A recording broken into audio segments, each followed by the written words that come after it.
The Brandon Peters Show may contain explicit language and detailed plot points. For more information on the show, stay tuned to the end of the episode.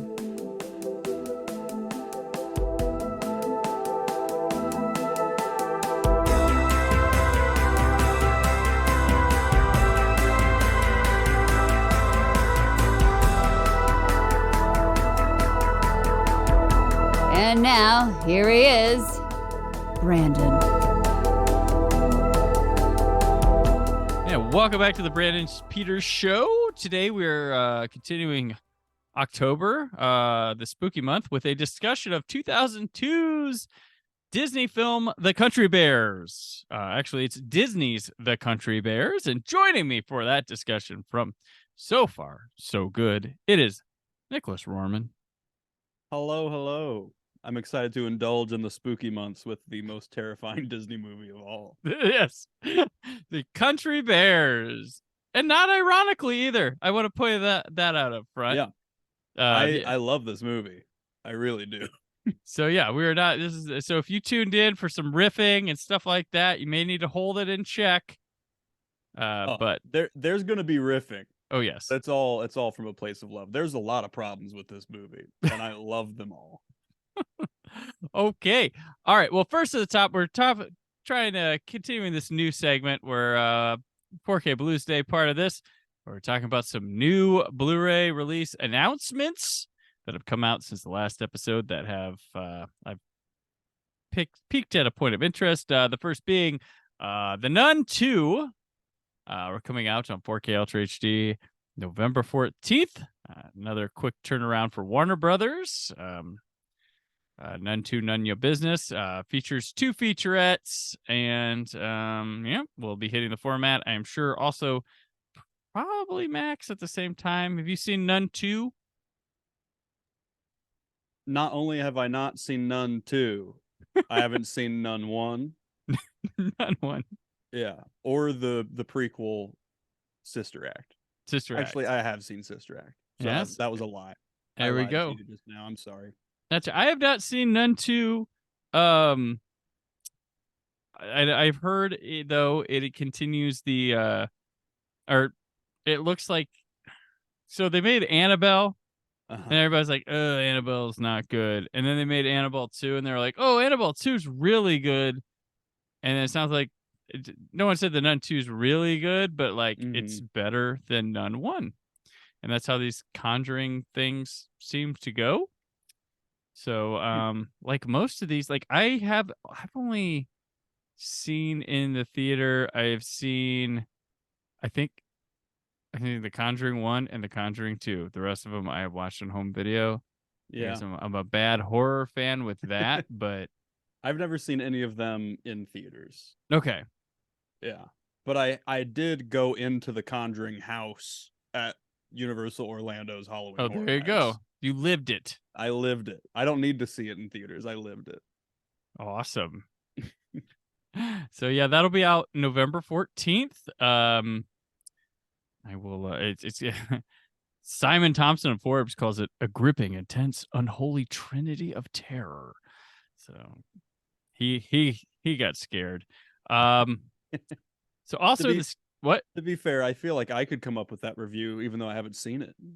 There you go. I love the people that they had their quote ready. You're like, they're gonna pick this one. They're gonna pick this one. Oh, this is gonna be so good. I said it. Love this quote. I got it on there. They did, and then they don't get picked, but they pick someone with a similar quote. They're like, damn it, I'm not as. More people are just as clever as I. Sticking with the spooky, there's a company called Visual Vengeance. They specialized in bringing out a lot of 90s, early 2000s shot on video horror movies. They have a movie called Scream Queen, starring Linnea Quigley, and this is a thought to be lost film of Linnea Quigley's, and it is coming out. They are putting it out like a doozy. There's one with like pins, look like a video rental card, a booklet, maybe a soundtrack. I can't tell.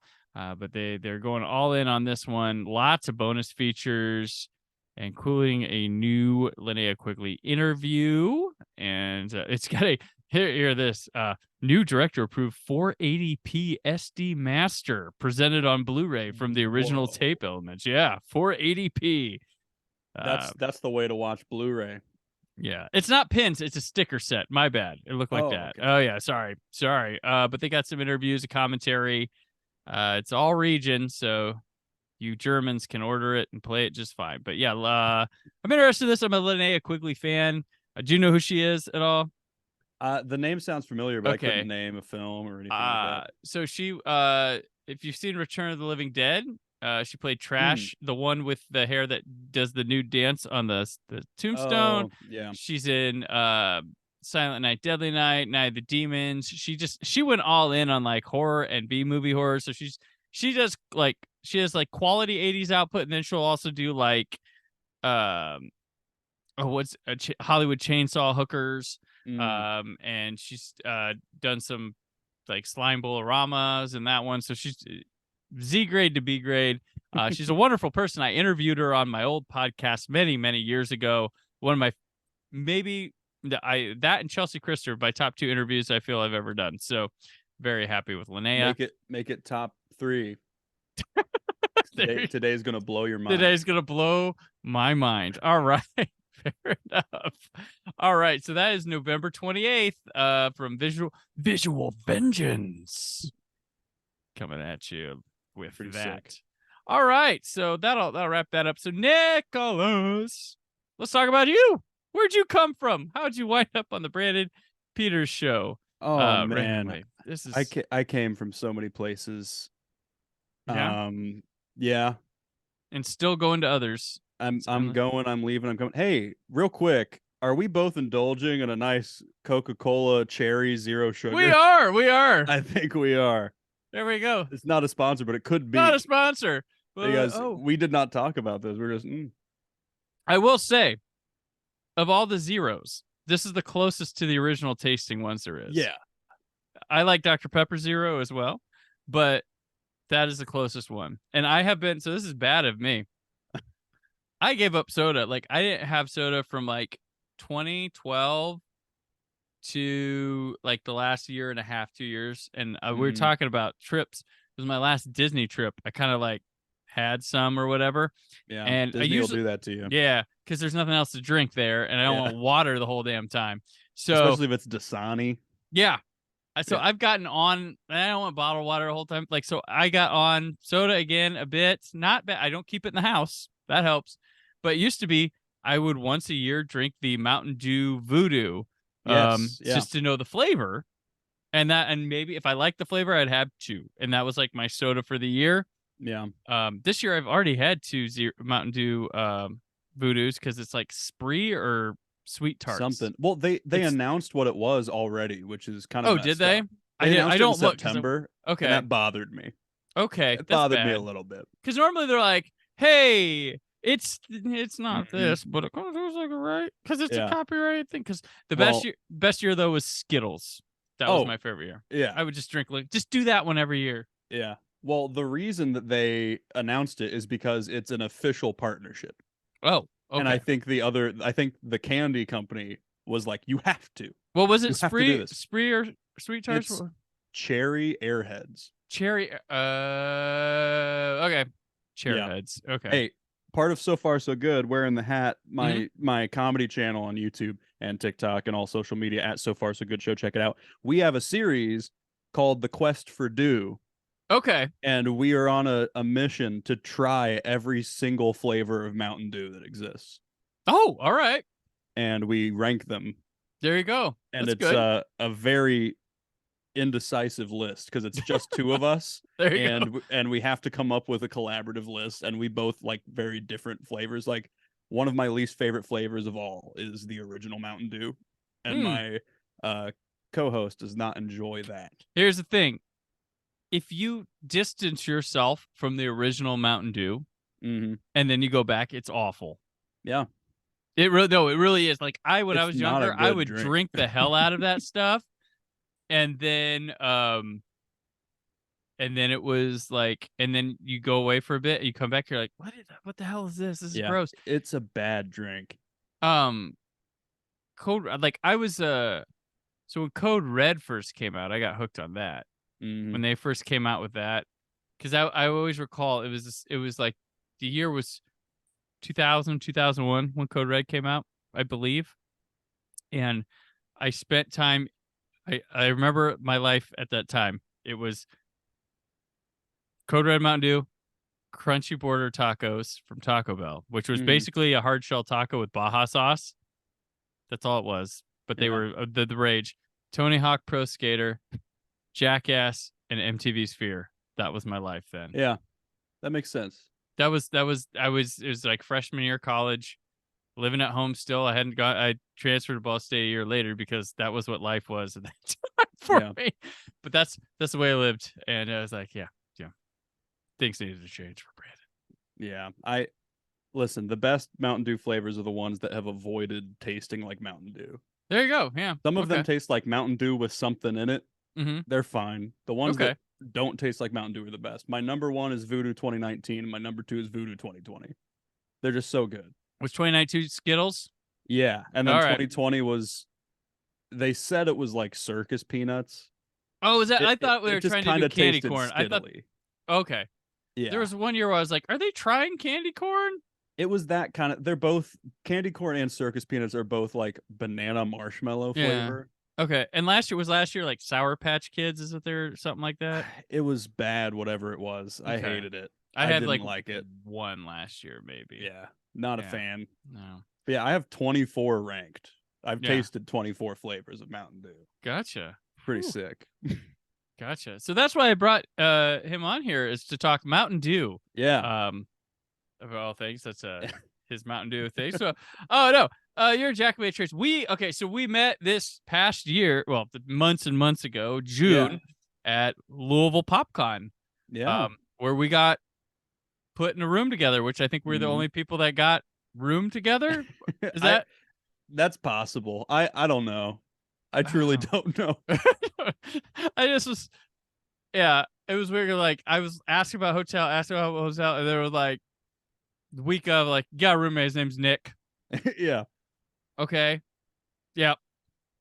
I was told, I think before you were, that you were going to be my roommate, and they were just like, you're going to like it. And I was like, okay, cool. They're like, he likes movies. You'll like him. And I was like, cool. Wow. Nobody else I know likes movies. That's crazy. Wait, he likes movies? Like movies. Okay. Is he a white dude with a beard too? That's crazy. Wow. And he has a podcast that talks about movies. Wow. Exactly. Wow. You'll get along. You're the same person, basically. Yeah. Oh God. Yeah. I was so that. Yeah. So you'll like him. He's doing film festival stuff. You'll like him. He's not this one, but he does the film festival. But you'll like him. You'll like him. And so so we were roommates there, which we pledged that if we can live the sweet life again, we'll roommate again. It saves money. Absolutely. So, but yeah, so you have your hand in like a good many things, or have had your hand in a good many things.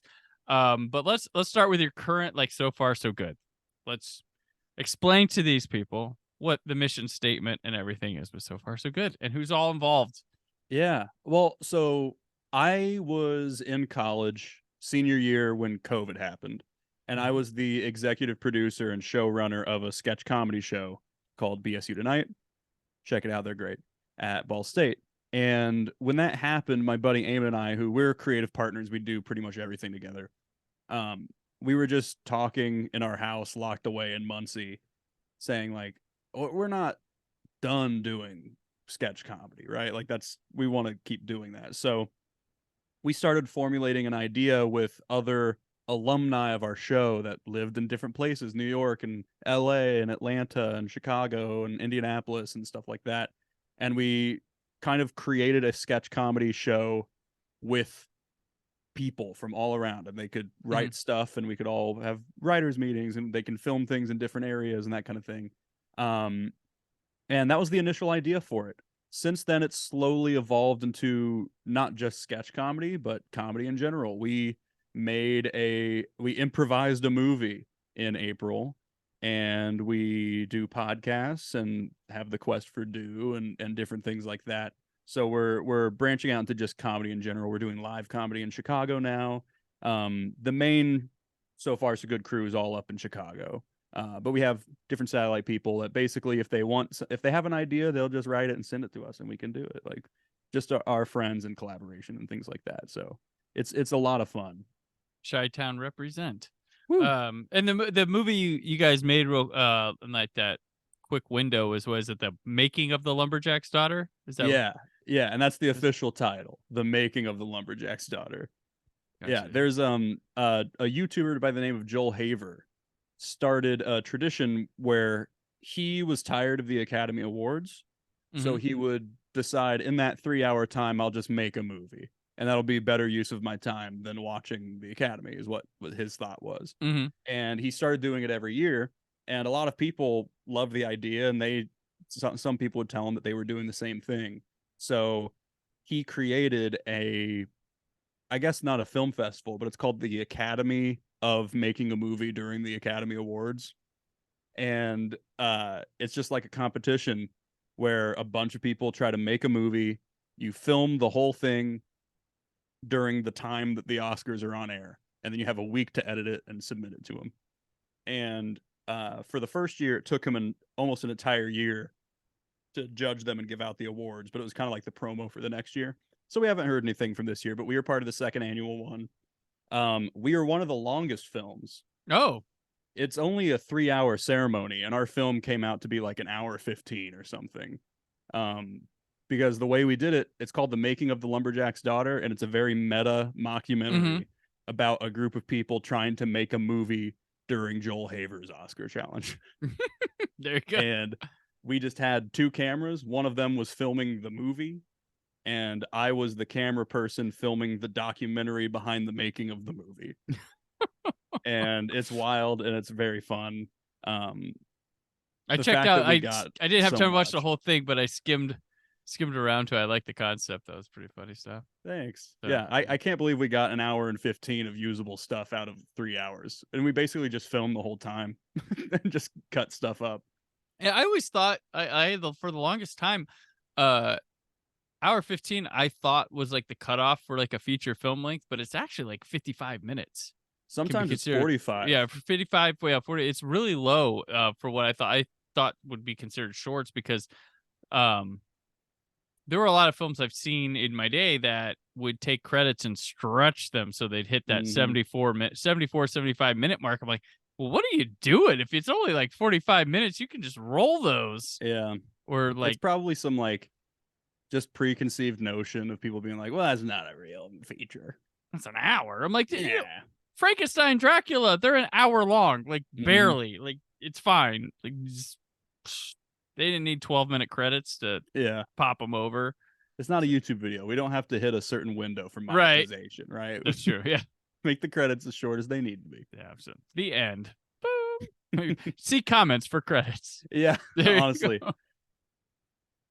You could do that. So yeah. And so far so good. It's had some nice like success stories, especially the mascot you had. That yeah. El Tuggy. Yeah. A lot of people still don't realize that was actually a parody of something, but we created a mascot for the Chicago Transit Authority. It's not an official mascot. Some people believe it is.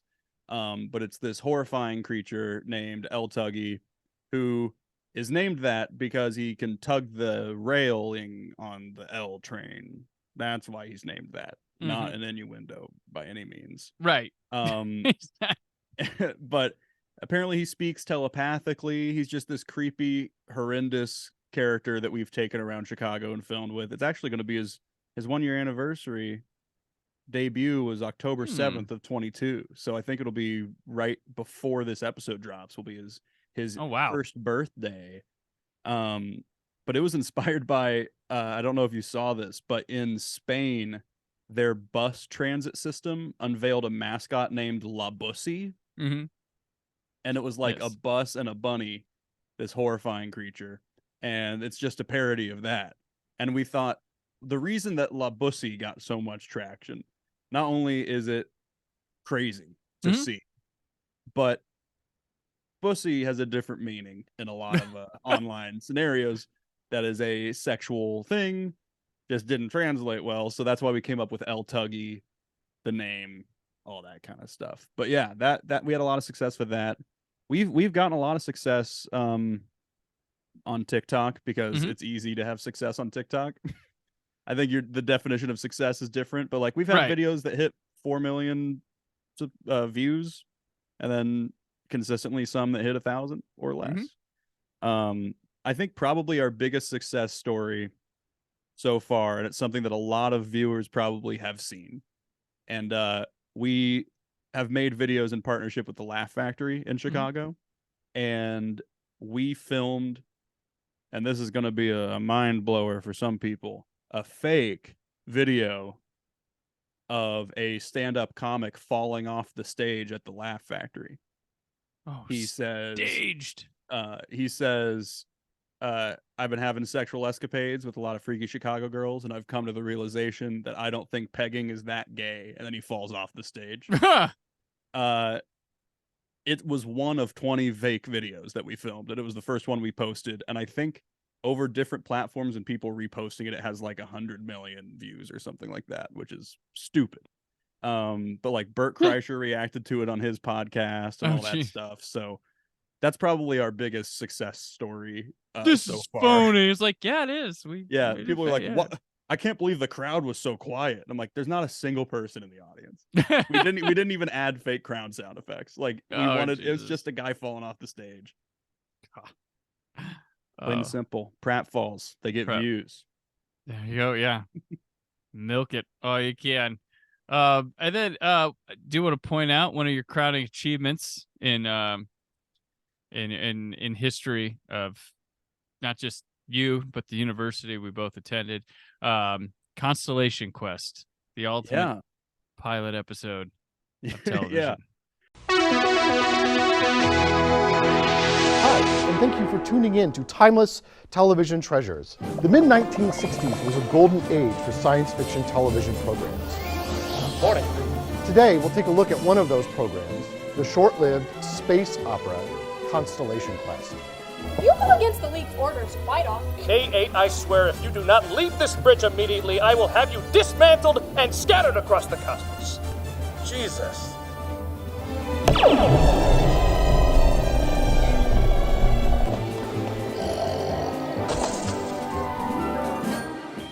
Their lasers could vaporize us. Me! K-8! What was his name? Let's get out of here before we become the dessert course. Well, butter my butt and call me a biscuit. I'm sorry I broke the size mutation ray, but I want to help. I am Zarcia, High Priestess of the Centipede. You brought your crew straight into our trap. Praise be to them! Au revoir. Stop it!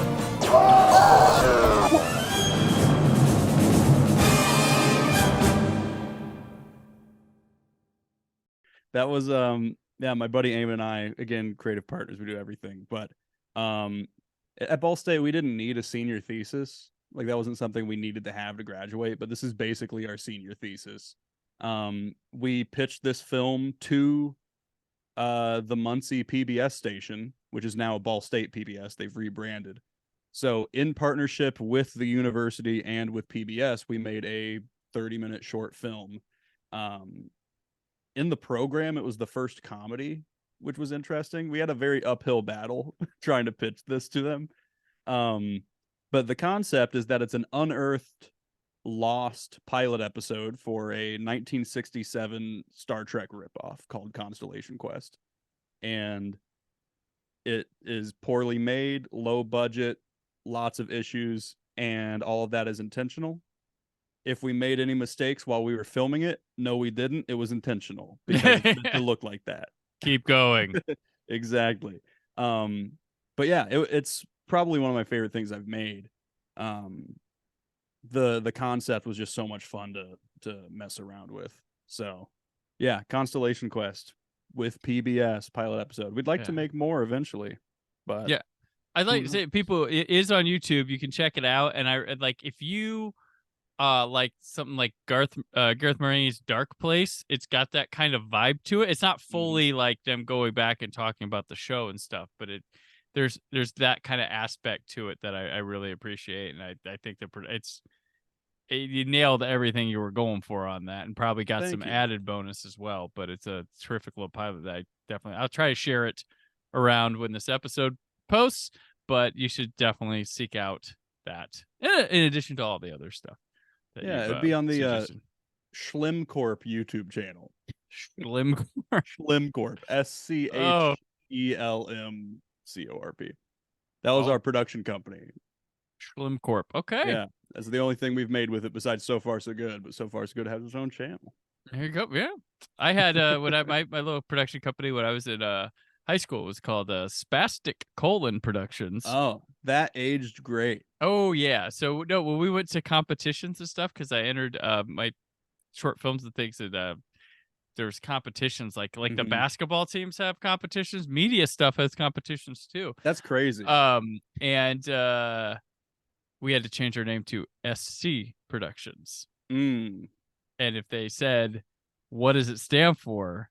we would then have to say something cool Productions. And they never it's a good asked. thing it's SC. Yeah, it's SC. Yeah, that's kind of I get it. We're like, yeah, SC. Because it was none of our initials between me and the guy I did it with, but yeah, so that's what we had to do.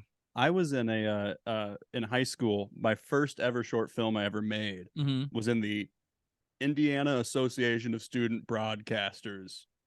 We didn't have that when I was young. So nice. Yeah, we did not have any. It was something that my school didn't do. The radio did it all the time, but there was like no video in my school at all. And I started making promo videos for the announcements. The announcements at that point were anchors reading and then PowerPoint slides. Right. Yeah. I could see that. Yeah.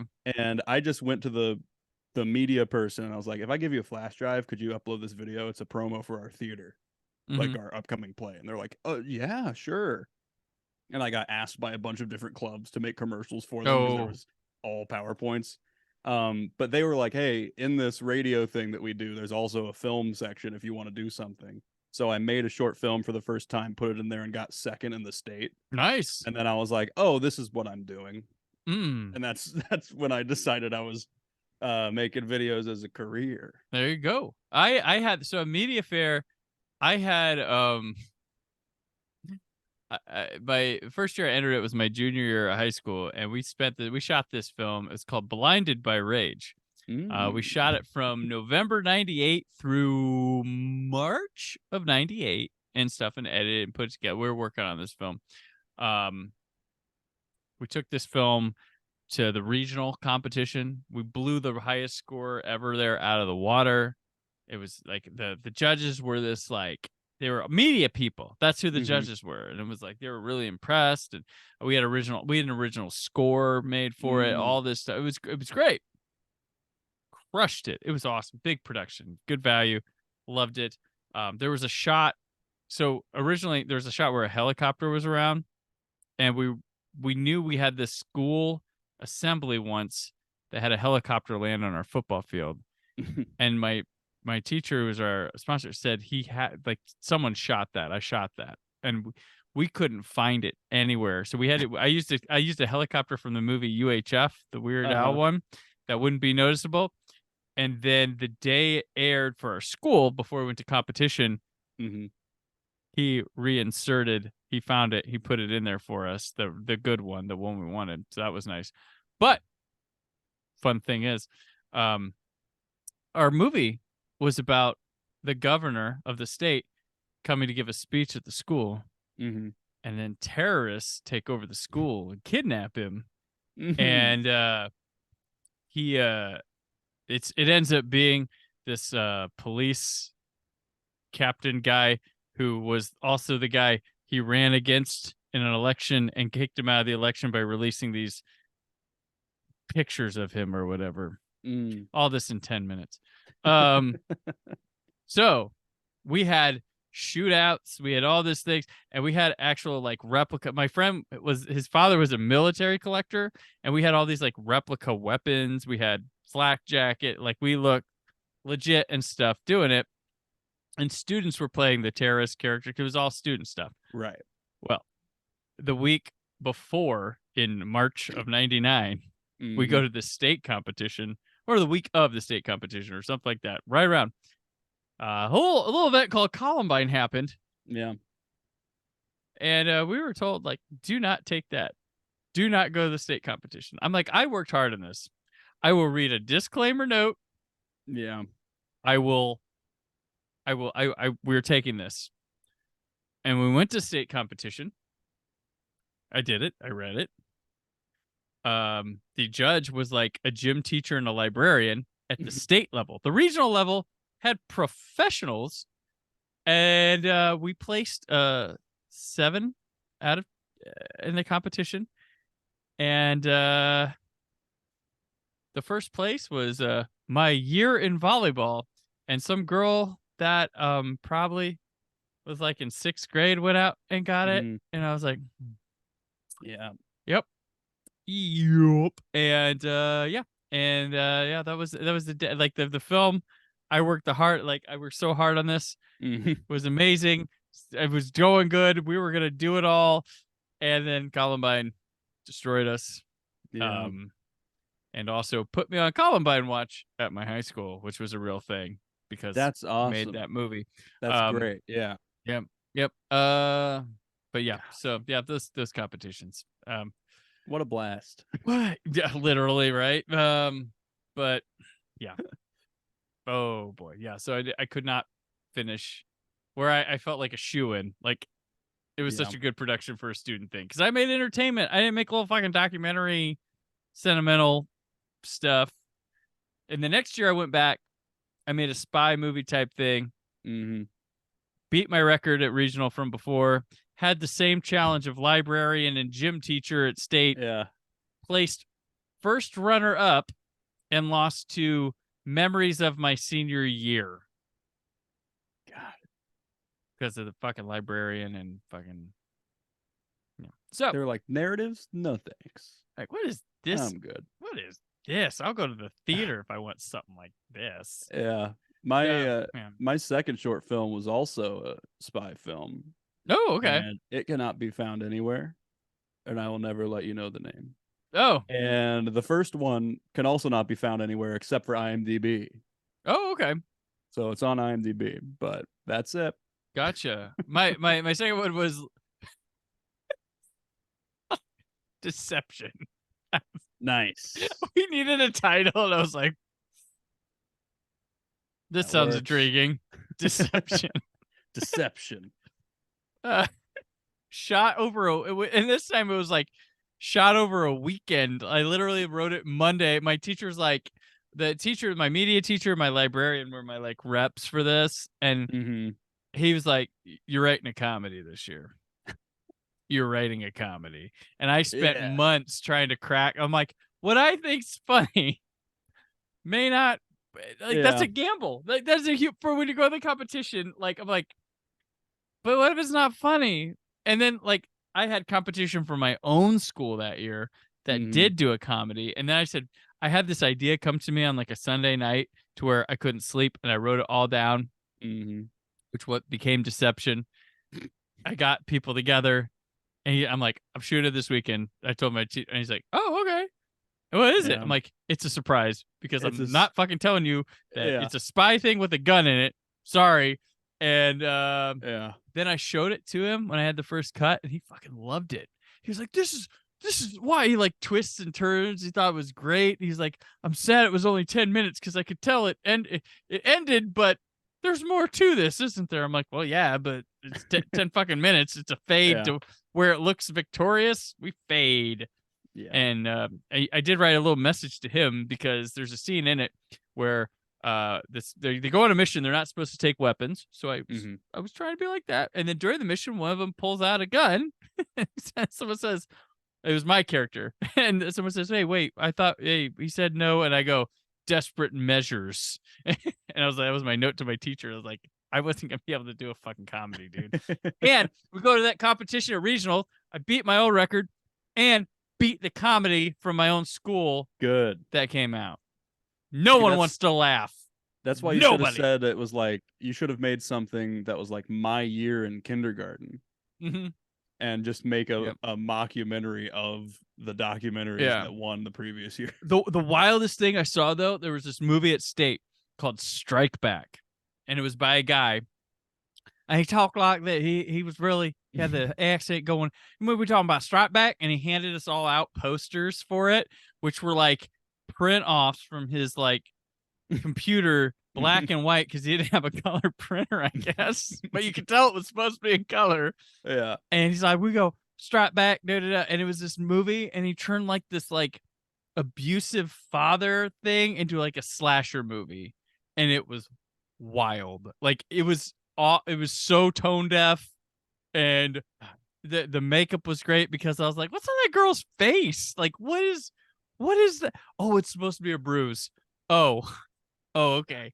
And then the dad was like a kid playing him, but instead of getting a fake beard, they just colored his face with like a washable marker, I think. And listen, it was no one's wildly entertaining.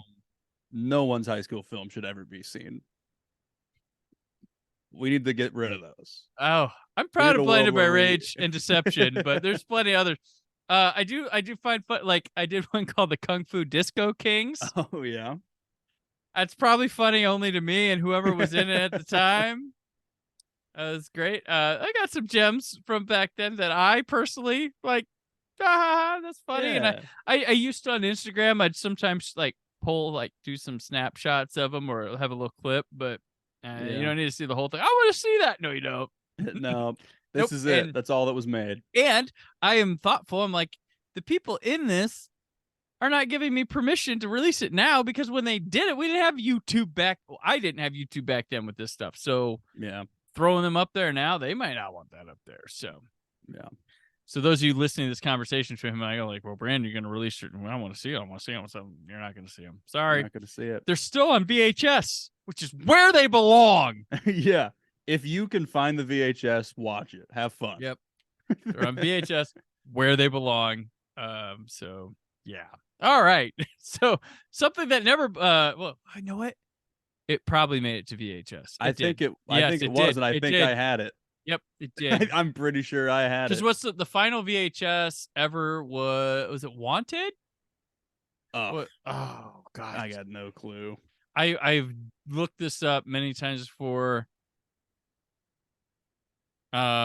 History of Violence. That was it.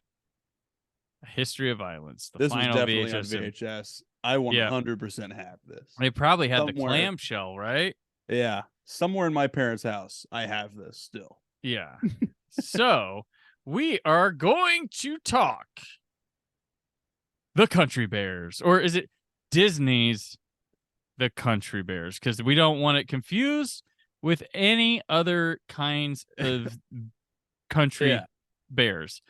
From Disney, Barry and his family are off on the ultimate family vacation, and you can come along for all the Disney fun. Yeah. So wash the car.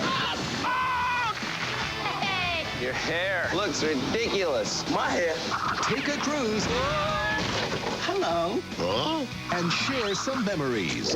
This is my baby picture. This is yours. On the ultimate Disney adventure. Disney's The Country Bears. Rated G. Starts July 26th. It's directed by Peter Hastings, written by Mark Perez. Okay, this cast is a wild mixture of voices. Crazy cast. Voices, singing voices, in-person appearances. We have Haley Joel Osment, Diedrich Bader, Christopher Walken, Stephen Tobolowsky, Derry Mitchell, Brad Garrett, James Gammon, Candy Ford, Toby Huss, Stephen Root, Kevin Michael Richardson, MC Gainey, Eli Marienthal, Queen Latifah, Megan Faye, Alex Rocco, Jess Hartnell, Jess Hartnell, Elton John, Wyclef Jean. I did them back to back on purpose.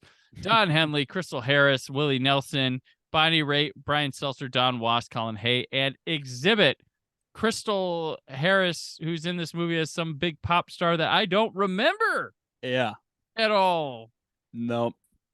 So every song in this movie that isn't sung by the Country Bears is sung by a at the time popular person, apparently. Or they were trying to push, but Yeah. apparently she had a song that was like Supergirl or something. I was like, I don't remember that. And this was the heat of like me knowing stuff about music. Yeah. So Barry Barrington goes on an adventure to save Country Bear Hall by getting the Country Bears back together for Hell a yeah. reunion concert.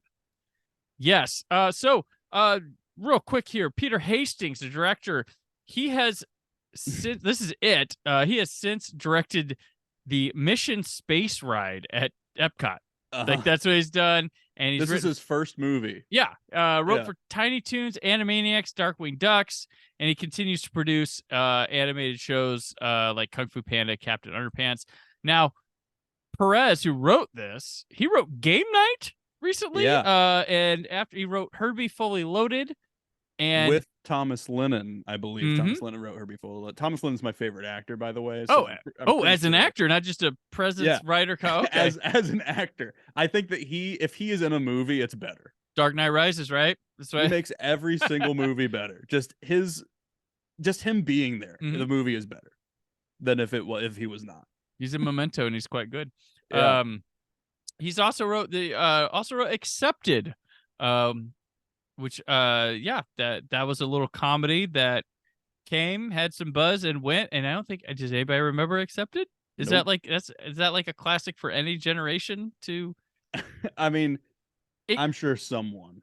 Yeah, it hits right before like the whole Apatow crew goes big with, I think 40-Year-Old Virgin had come out when Accepted came out, but like we're about ready to get hit by Knocked Up and Superbad, and which would fundamentally change the way comedies are made. Yeah, and Justin Long had a kind of a thing. Yeah, he had a thing at the time, but I remember Accepted because I was working on a movie with a girl that was in it, and like they were talking, Accepted, it's gonna be good. It's got Jonah Hill was in it. That's they were like he's gonna be good, but yeah, so I was worried the girl was in it, and like they were like, oh, she's in this movie. It's gonna be pretty big. So that's what's really interesting is that Mark Perez is the writer of 2 movies on my top 100 favorite movies of all time. Oh, Herbie? No. I got Game Night's my number 100. Okay. And I don't have a top 100. I just have a top list. Right. Because I feel like I don't want to kick something out. So I actually have 108 in my full list. But Game Night's my number 100. And then, the movie we're talking about, Country Bears, my number 43. Yeah. So let's go into this. Why Country Bears here today? Like when you were asking what movie I wanted to talk about, I wanted to do a movie that I'm passionate about, but also a movie that I think would be very funny to talk about. It is not one I'm going to defend as not having issue, but I will defend it and say that it's not bad. I think the people who say that it's bad, I think they're wrong. I just think they're wrong. I think this is overall a very solid average movie. I don't think I gotta go back to like 2002 mindset to wonder what people were thinking of this, but I would think I could see someone wanting something like this now compared to what we get. Well, that's a huge reason why I still like it. I think like IMDb has a 4.2. That's really disappointing. Like it's not a most of that's like the heat of the moment then. Yeah.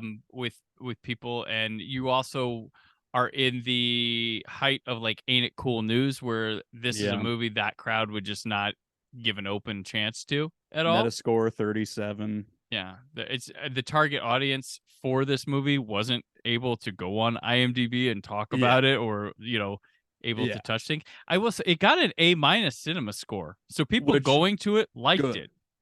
Good. Like that. That's what a lot of people overlook. They always go to the Rotten Tomatoes. They go there like those are the people that go online and give a shit to go online, which is not everybody. It's not the majority. You look at the cinema score and people are like, it's a good movie. Like that. Well, I mean, I feel like so many people who talk about movies rate them on the same scale, and I think that's incorrect. Well, art The isn't a Country Bears sport. is- It's hard yeah. to, The Country Bears is not The Departed. It's not trying to be The Departed. No. It's trying to be a movie, and I think it succeeds at the movie it's trying to be. Mhm. A Yeah. lot. Like heavy succeed. Well, and I think the devil's in the details for quality wise where you go, but this has the skeleton of like a Muppet script. Yes. And like, oh, I love this, like this romp, this way they go, you switch it with Kermit the Frog, Fozzie Bear, and everybody which they have done that kind of movie. The Muppets have. But I got vibes of the original 70s Muppet movie watching this, just aesthetically, the feel, the road trip aspect of things. And like, that's what the kooky villain. Yeah. Which, more reason to like hate the Razzies like I do, and think they're irrelevant is Walken got nominated for a Razzie for this one. And this might be his best performance. it like, if you're really watching him, it's like dude's putting his heart into it more than I've ever seen. He's not bad. I guess the crime, and this is what they do all the time. Camp. He's a notable actor. He's an Academy Award winner in a movie that got bad reviews and bombed at the box office. So they're like, oh, him. He's not bad in it. Not at all. He's quite. I'm amused at Christopher Walken in this movie. He is so funny. Like it's like frustrating how funny he is. Mm-hmm. Every line he says is delivered better than most comedies now. I wrote I was telling Brandon this before we started, but when I watched the movie, I just kept notes, and I have 3 pages of notes when I was rewatching it today. And some of these notes are just quotes that I'm just like, this is such a good quote. And one of the things I wrote down was, this is possibly Christopher Walken's best role.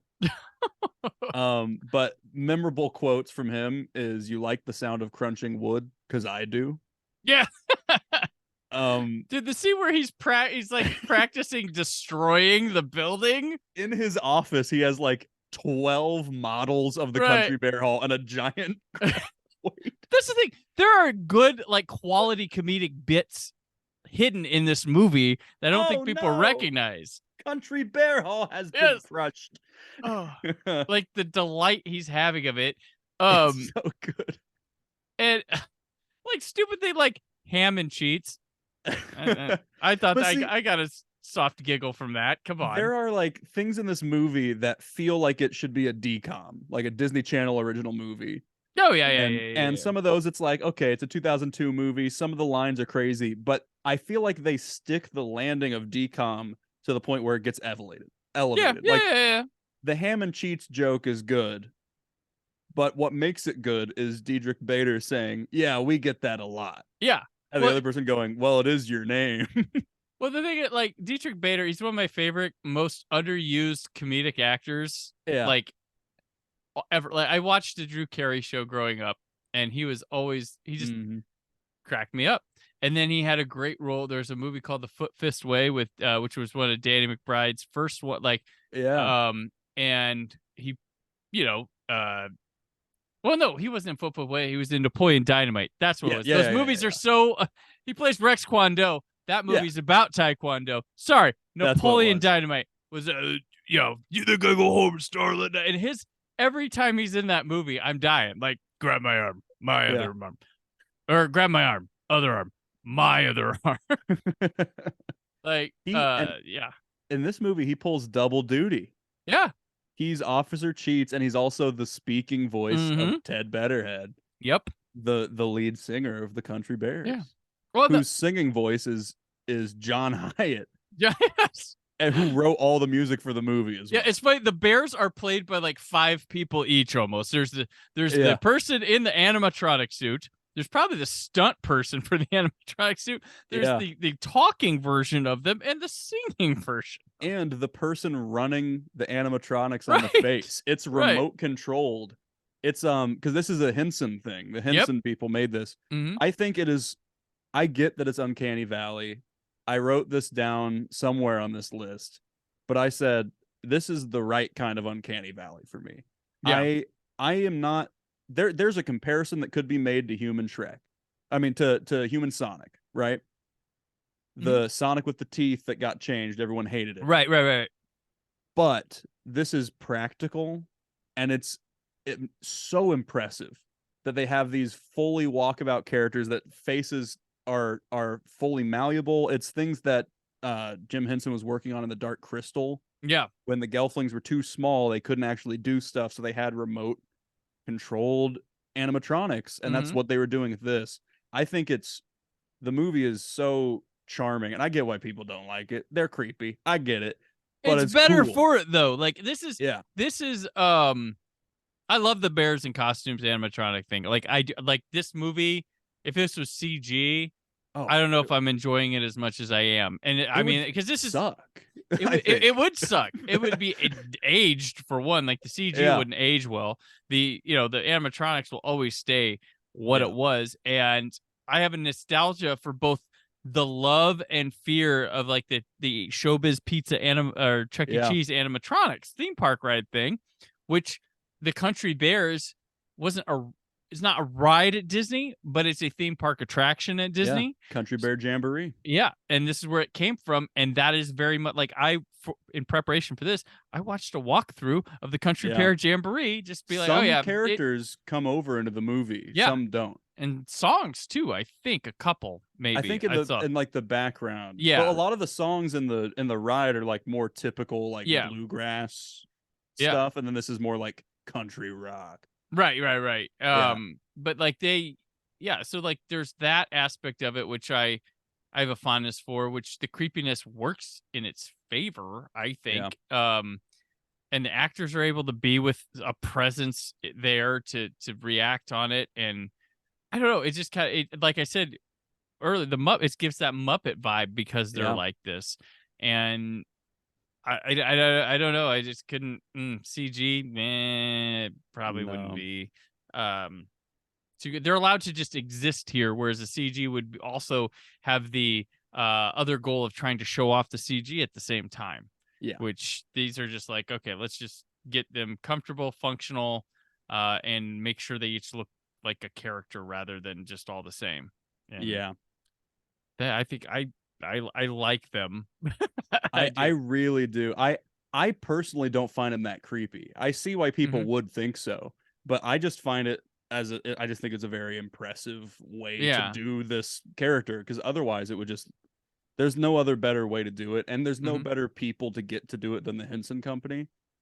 Yeah, like they're the ones, and the Country Bears had them developing new technology they'd never used before, and all things that Henson has worked on since then has been like pushed forward by the Country Bears. Like they developed different ways of puppeteering remotely that they weren't using previously, and it's nuts. I love it.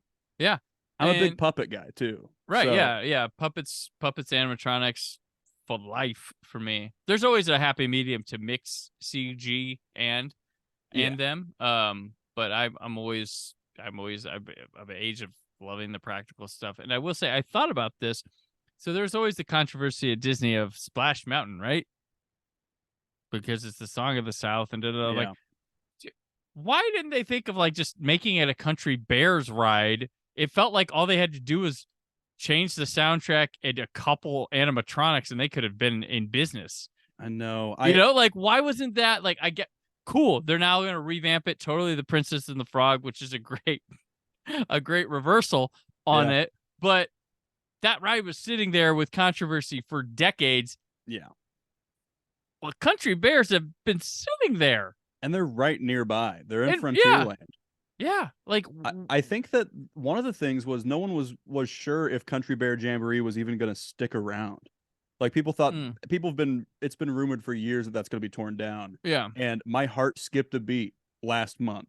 Yeah. Because I think it was D23 or wherever they announced stuff. Mm-hmm. I saw I was getting notifications of things that were getting announced because people were tweeting them.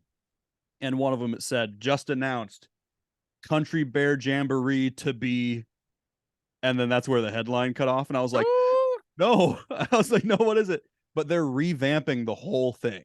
Oh, okay. They're like scrapping it and restarting with like new animatronics, new songs, new. And I'm like, okay. So they want to keep this around. That's awesome. Good. That's good. Maybe it'll be inspired by the movie. Who knows? Yeah, a little bit more of the movie ones, because they'll be like, wow, like 2 different accounts watched this movie multiple times. Yeah.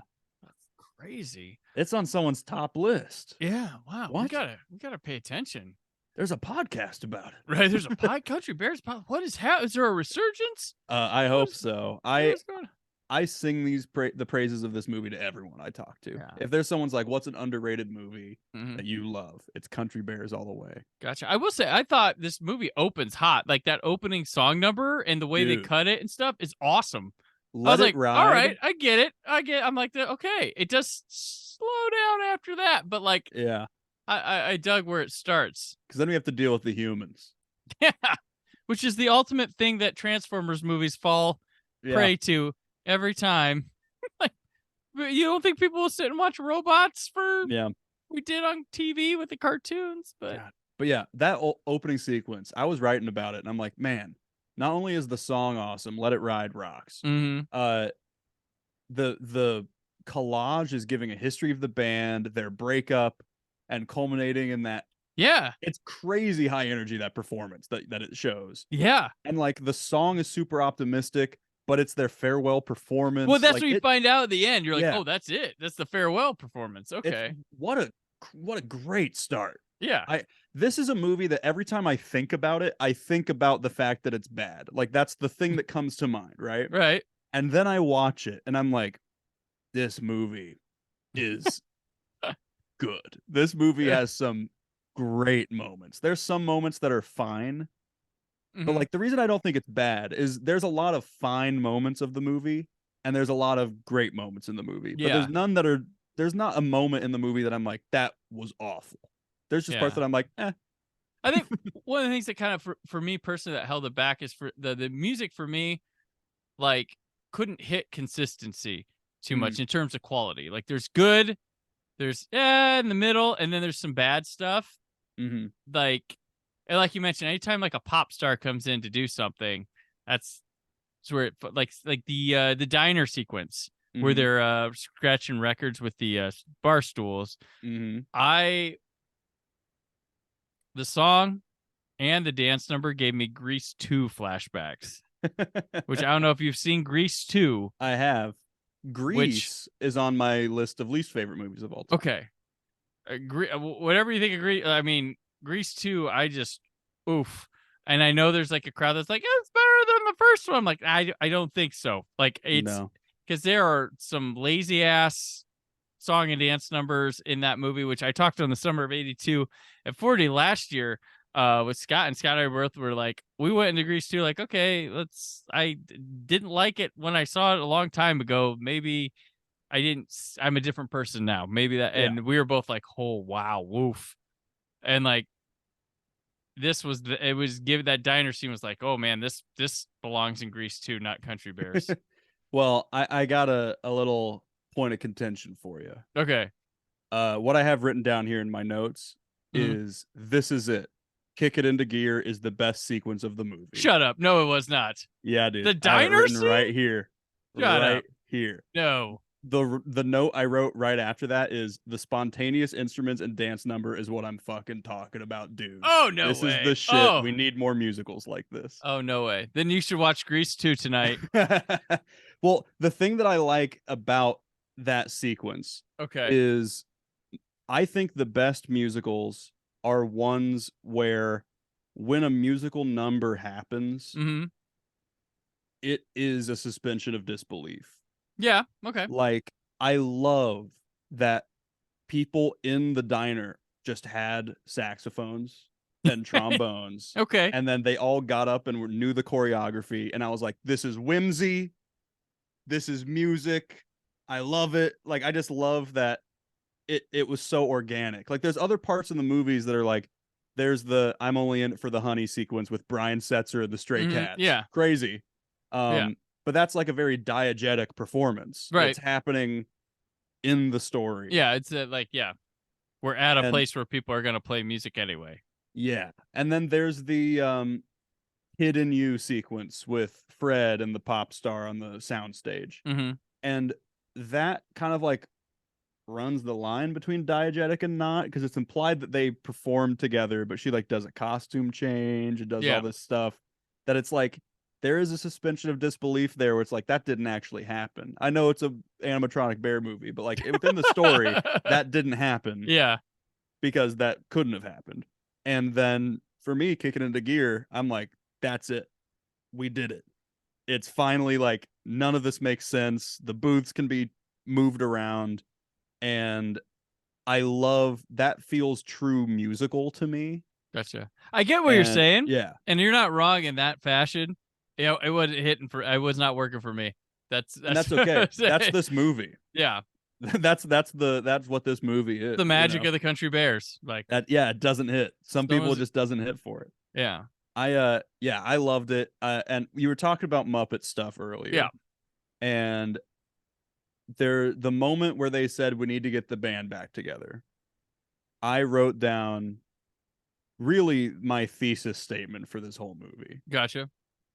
Which is hell yeah, get the band back together. My favorite genre of movie: the Blues Brothers, the Muppet Movie 1979, and the Muppets 2011. There you go.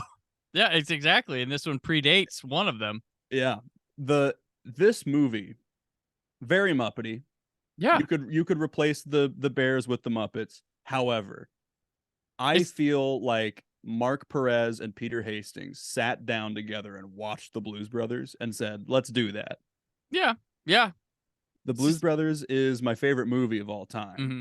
And I just love that genre of movie and the way that works. And that's part of the reason why I love the Country Bears. Okay. I love band back together movies. I don't know why. Road trip to collect the band and then performance and save something that's going to be torn down. Love it. Gotcha. Yeah. Yeah. There's no, and it includes like you mentioned there, this journey with the band back together. There's the celebrity cameos makes it like the Elton John scene is straight up out of a Muppet movie. Like straight up, like it feels so Muppety. Yeah. And even in the Blues Brothers, all the cameos are like musicians. Yes. Yeah. We get to the scene in this movie with Queen Latifah at the bar. Yep. And I wrote down, if I can find it. And the Bonnie Raitt and Don Henley one feels like out of the Blues Brothers as well. Yeah. Because I was like, this bar is a mixture between the Aretha Franklin scene and the Bob's Country Bunker scene of Blues Brothers. Right. Yeah. And then, Don Henley and Bonnie, it's Raitt, right? Raitt, yeah, Bonnie Raitt. It looks like Rat, but it's Raitt, yeah. Yeah. They're the singing voices of Tennessee and Trixie. Mm-hmm. And then they're watching their own performance. And I'm like, Henley disses himself. Yeah. Better than the Eagles. It's just so good. I love that stuff so much. It's very, very Blues Brothers. I wrote down Blues Brothers on this list many times. The police chase. Yep. Like the villain. It's perfect. It is a great. This is a better Blues Brothers movie than Blues Brothers 2000. But many are, yes. Yeah. Yeah, it's I love that band back together thing. So I think the Muppets is great comparison. I wrote that down, but like there's something magical about that genre to me. And it's a very small genre. There's a lot of things that are getting a group back together, but specifically band, because it has the musical numbers. Even in the Blues Brothers, there's suspensions of disbelief because all of a sudden everyone's dancing to songs and they all have the same dance numbers, but they're outside of the place that they're performing it in. Like they're in the music store. And it's like, it feels more grounded in the Blues Brothers because they're a band and they're just playing the music. So of course they'd know the songs they know, but like it has those musical elements to it. They're in the music store playing and all of a sudden the streets of Chicago, people are dancing as if they can hear it, as if it's being broadcast. Right. And like, I like that kind of stuff you like where the they suspend it a little bit. The epilogue story and not the origin story. Yeah. You're like, we can pick up on the details of how this came together, what it was like as we go. We don't need to see the whole thing. Yeah. And it's like with La La Land. Mm-hmm. When they're doing something, then all of a sudden everyone's doing something. Like the opening sequence of La La Land, which is my second favorite movie of all time. This is an insight into me. I like music movies. Yes. But like they're all on their cars dancing, then they're in it. I like it when a movie will show you, hey, this is not happening. And it in non-musical movies, like Birdman is a great example of that. Yeah. Where, oh, is this happening? Like, what's happening? I love it when movies, you're not sure what's happening and it kind of doesn't matter because it's just if you like the movies, that it invokes. That's why I always get, it drives me nuts when people hate musicals. I love movies, I'm like, they're one of the most cinematic genres there is. Like, you could just float with your imagination and take it somewhere, then bring it back, and then do and people just, I don't believe people would, just push down and start like that. But you believe all this space stuff that happens and dragons and this, but I sang a song. Everyone knows the lyrics. I'm gonna go ride my dragon and have sex with Tails and Avatar or whatever. Well, when a hobbit sings it, that's one thing. But when Ryan Gosling taps and like no, like shut up. Like I love musicals. That's one of my things I enjoy from like any era of them. Even the late 60s where things were going downhill. There's some good stuff in there, fascinating stuff in there too. But like, I don't know, maybe just people don't have the right gateway musical to get there. Like that's maybe what you need, but there's some like fun stuff, fluffy stuff. There's some really deep stuff in musicals as well. Like one of my favorite films of all time is a musical called Cabaret, and that one's deep as shit. Absolutely. And like I just don't, the anti-musical thing just drives me nuts. Like, if you're a person of film, that's what it, like, if you don't like that, if you don't like silent film, like these are the most like biggest expressions, cinematic expressions that there is. And I'm not questioning like, oh well, you don't really like films, but I wonder how sometimes, or maybe like, you're what limited about or films? something. I think that it's not that they don't like musicals, it's that they don't want to hear people sing. Or it makes them uncomfortable or something, or like, do you not like music? Like, right. Or like the show tunes, the type of songs that get sung in musicals is maybe not their cup of tea. And that's why I recommend the Country Bears. Yeah, and that's why today's Country Bears, the swamp country rock of the Country Bears, really takes it by storm here, which is a type of musical. It wouldn't be the traditional type of musical. It's a rock musical, I guess. Yeah, we can call with it, but I but people, I feel like, though, that's the funny thing. I feel like this is a film they wouldn't have a problem with the musical numbers. Yeah, they'd have a problem with a lot of other stuff, but not the musical numbers. But yeah, I do. Speaking of musical, I texted you about this. But and I actually have a note on what you texted me too. So in Barry Barrington's, Barry Barrington, for those who did not watch the country music or the Country Bears coming in this, there's a little bear and he lives with humans, and he's adopted. Yeah. And he doesn't know. Yeah. He's got questions. It's like The Jerk in that way. So he wants to get this band of bears. He feels seen with the Country Bears, and he winds up being the genesis of getting them back together. And he goes missing, and his family has a sad. He's got a lot of Country Bears stuff up in his room, but over in the corner by the door, he's got 3 Limp Bizkit posters on the wall. He's got a black and white like press photo. He's got the promotional poster for Significant Other. That was the gigantic album from them with Nookie rearranged, Break Stuff, and Together Now that sold over 7 million copies. That was a time in life, folks. And chocolate starfish and the hot dog flavored water is on his background. There's a Nine Inch Nails poster and too. a Nine Inch Nails and a Crash Bandicoot poster. But the Limp Bizkit, there's 3 Limp Bizkit things in this kid's room who listens to the Country Bears. And I think I noticed something. Okay. I think that he and Dex share a room. That's what I was right. So I was like, I had to go, okay. Dex is his brother for people who haven't watched the Country Bears. Now, my listeners know I talk about this. There's the Doyleist attitude and there's the Watsonian attitude. So my Watsonian, my in-film explanation was why I'm like, this is fascinating to me. I'm going to spend more time talking about a prop in the background than a lot of this because it caught my interest. In film explanation, it's either the brothers or the brothers' influence on him. Yeah. They're like a Limp Bizkit. They are No Sex is blaring in there. They are listening to Rollin'. They're jumping on the bed, going Rollin'. The remix with DMX, that one. Yeah, that's the one they're listening to. All right, my Doylean fascination of this is even better. Limp Bizkit has to approve this, right? Yeah. They can't just throw a Limp Bizkit thing in a Disney movie into it.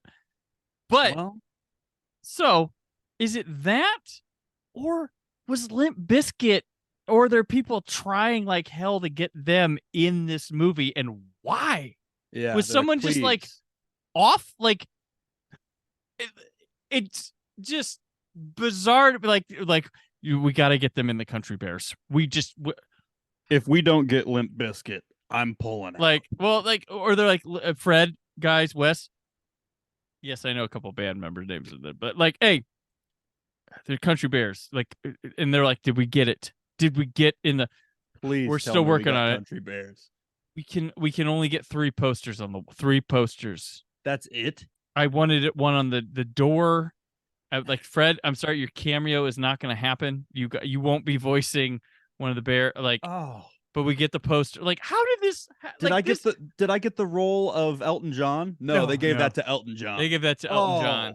But like, there had to be there were conversations had about these posters on set through a deal. Like, no, you're putting 3 up there, not just don't put Incubus up there. Fuck those guys. We have a new album coming. Chocolate starfish and the hot dog flavored water. Like, is that appropriate for kids to be? Don't worry about it. They won't look it up. Their parents will notice. They won't look it up. But like, it's just, I don't know why it piqued my interest. But like, this is a Disney movie, and it's got Limp Bizkit posters. And like, this bear is supposedly into Limp Bizkit or something. But I'm like, this shithead brother, he probably listened to Limp Bizkit. I think, and I was looking out for it because you texted me about the Limp Bizkit thing. But I texted you when I saw 1, and then when I went back and had it on today, when I was doing stuff in the background, I noticed 2 more. Yeah, I was like, oh wow. When I was watching it at the end, when he asks if all this stuff was on the bus because their bus gets stolen, Barry had this tracking collar from when he was a kid. Tracking collars on the bus, but the remote that tracks it was in the laundry bin.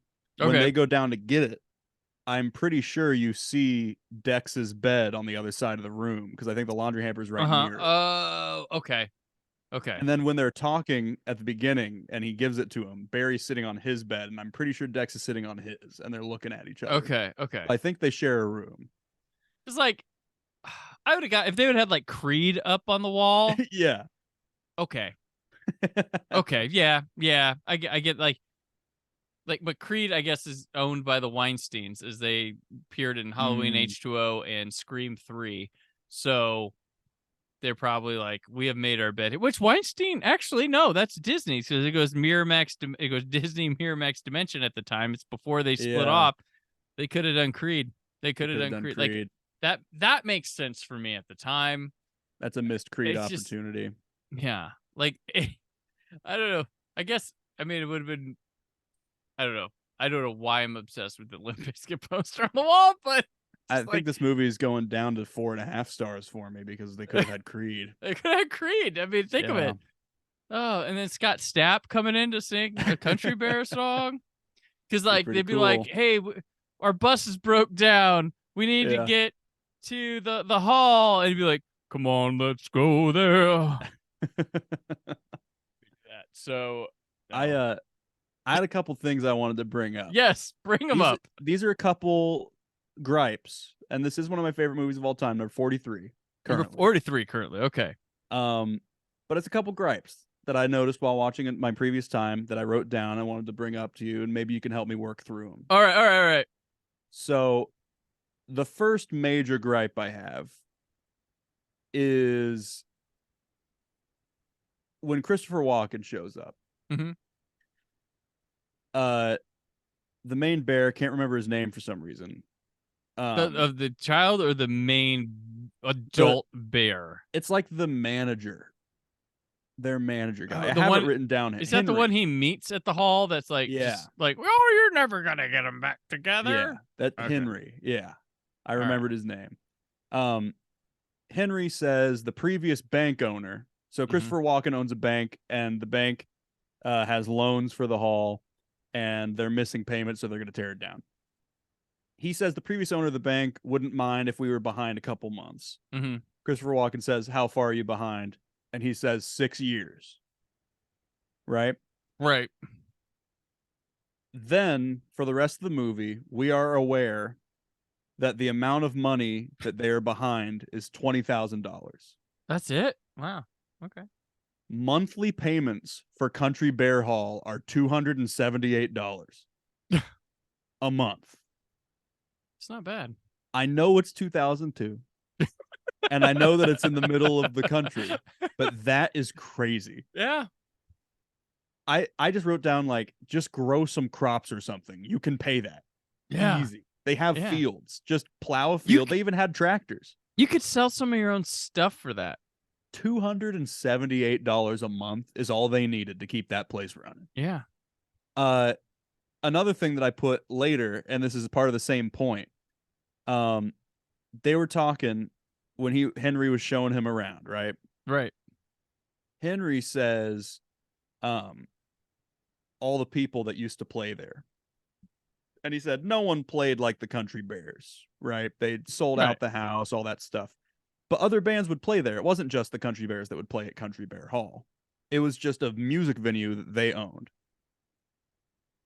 He mentioned that Jimi Hendrix was an opener for a band there.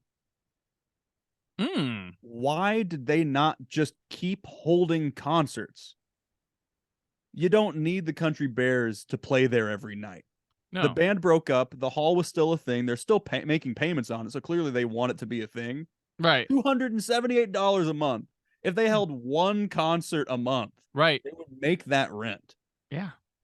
And And I even pocket put a here, little extra themselves. Yeah. I even put here, like, if there was a Talking Heads ballroom, people would still go to see bands there, even if the Talking Heads aren't playing. Like, Sell it's merch. Yeah. Autograph stuff. It costs you nothing to autograph something and up the charge. Yeah. I think Henry is lazy. Yeah. I think the band broke up and he was like, oh, I'm just going to wallow here and not pay my rent for 6 years. So he is he's the real villain of I the think future. so. He's like, he's the Paulie from Rocky of the Country Bears. Yeah. But I think so. Yeah, he's just ruining it. He's just like, how is he their manager? He's not smart business-wise. Yeah. $278 a month. And they had multiple bands there playing all the time. Right. The Country Bears were just the highlight. Where was it going? And they had one Booze, show. hookers?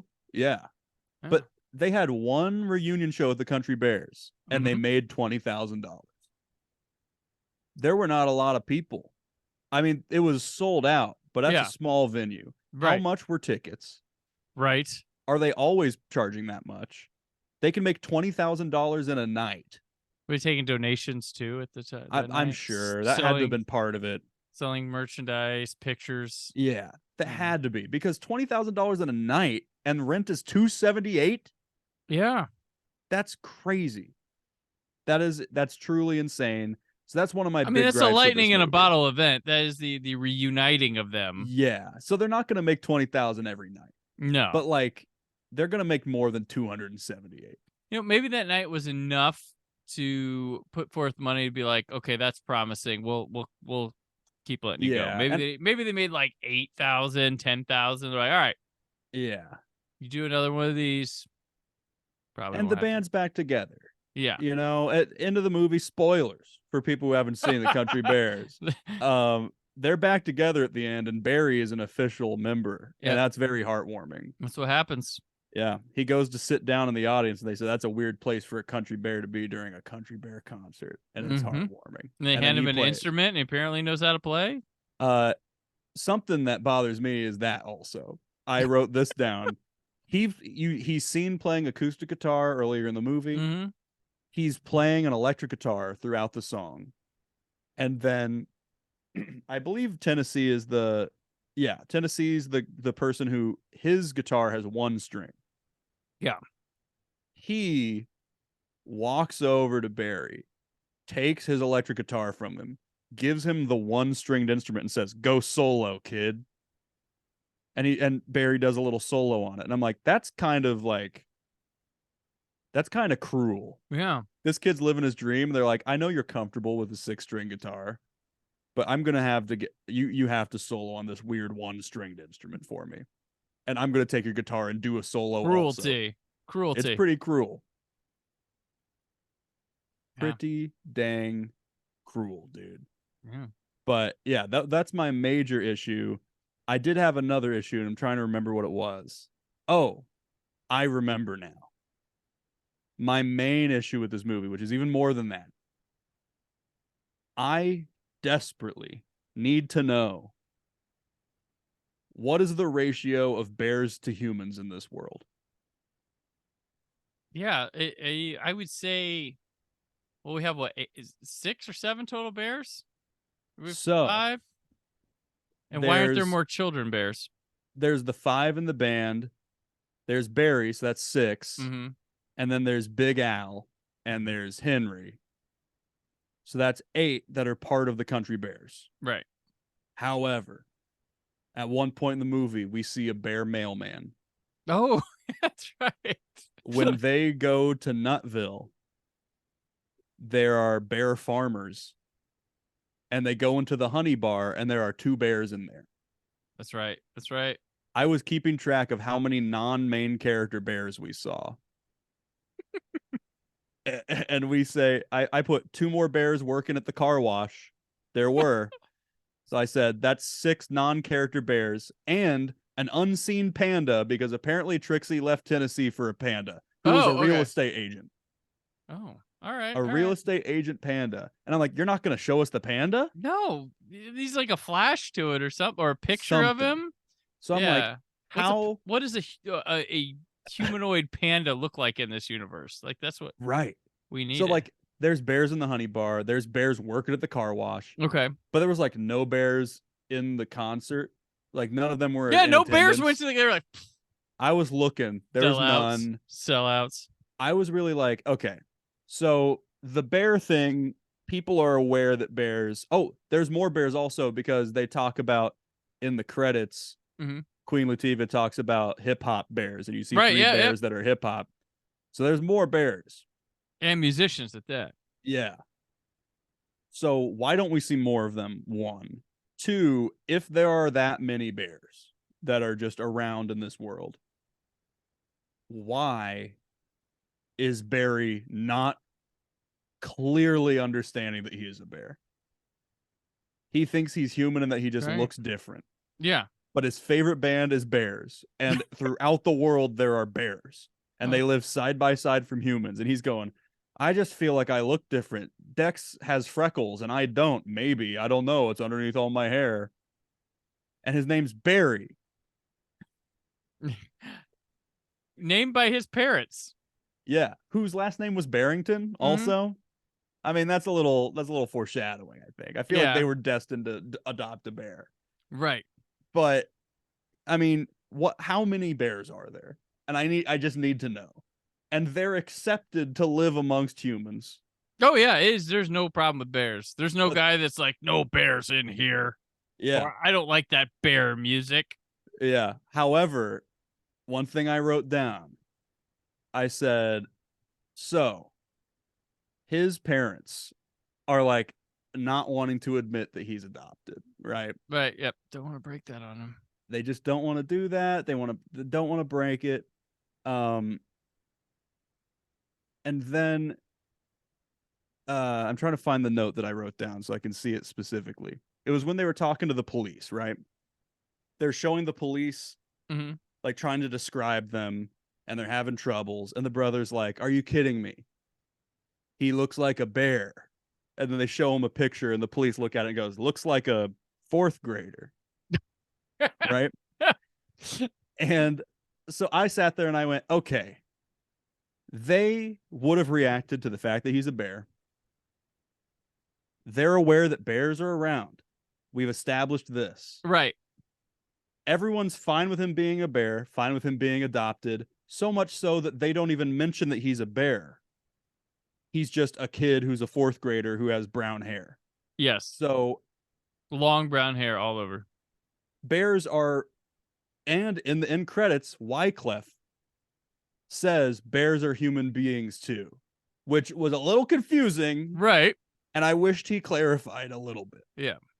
But we know that these bears are, they're considered so much equal with humans that they don't even describe them differently. No, I don't see animal. Exactly. And yet the brother is really against the fact that he's a bear. Right. A little asshole. Does that mean that Dex is racist? I would.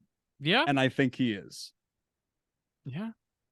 And is there a potential that Barry's family has set up a small community that's sort of like Truman showing him, to where I think so. Don't tell the kid. Let him think. And everybody acts that way. I think and that his brother's like, I am sick of this fucking charade. Yeah. Well, I think that everyone in the world, it seems, doesn't care that he's a bear. No. They would have no reason to point it out. That would be like if two white parents adopted a child from a different country where they had a different ethnicity.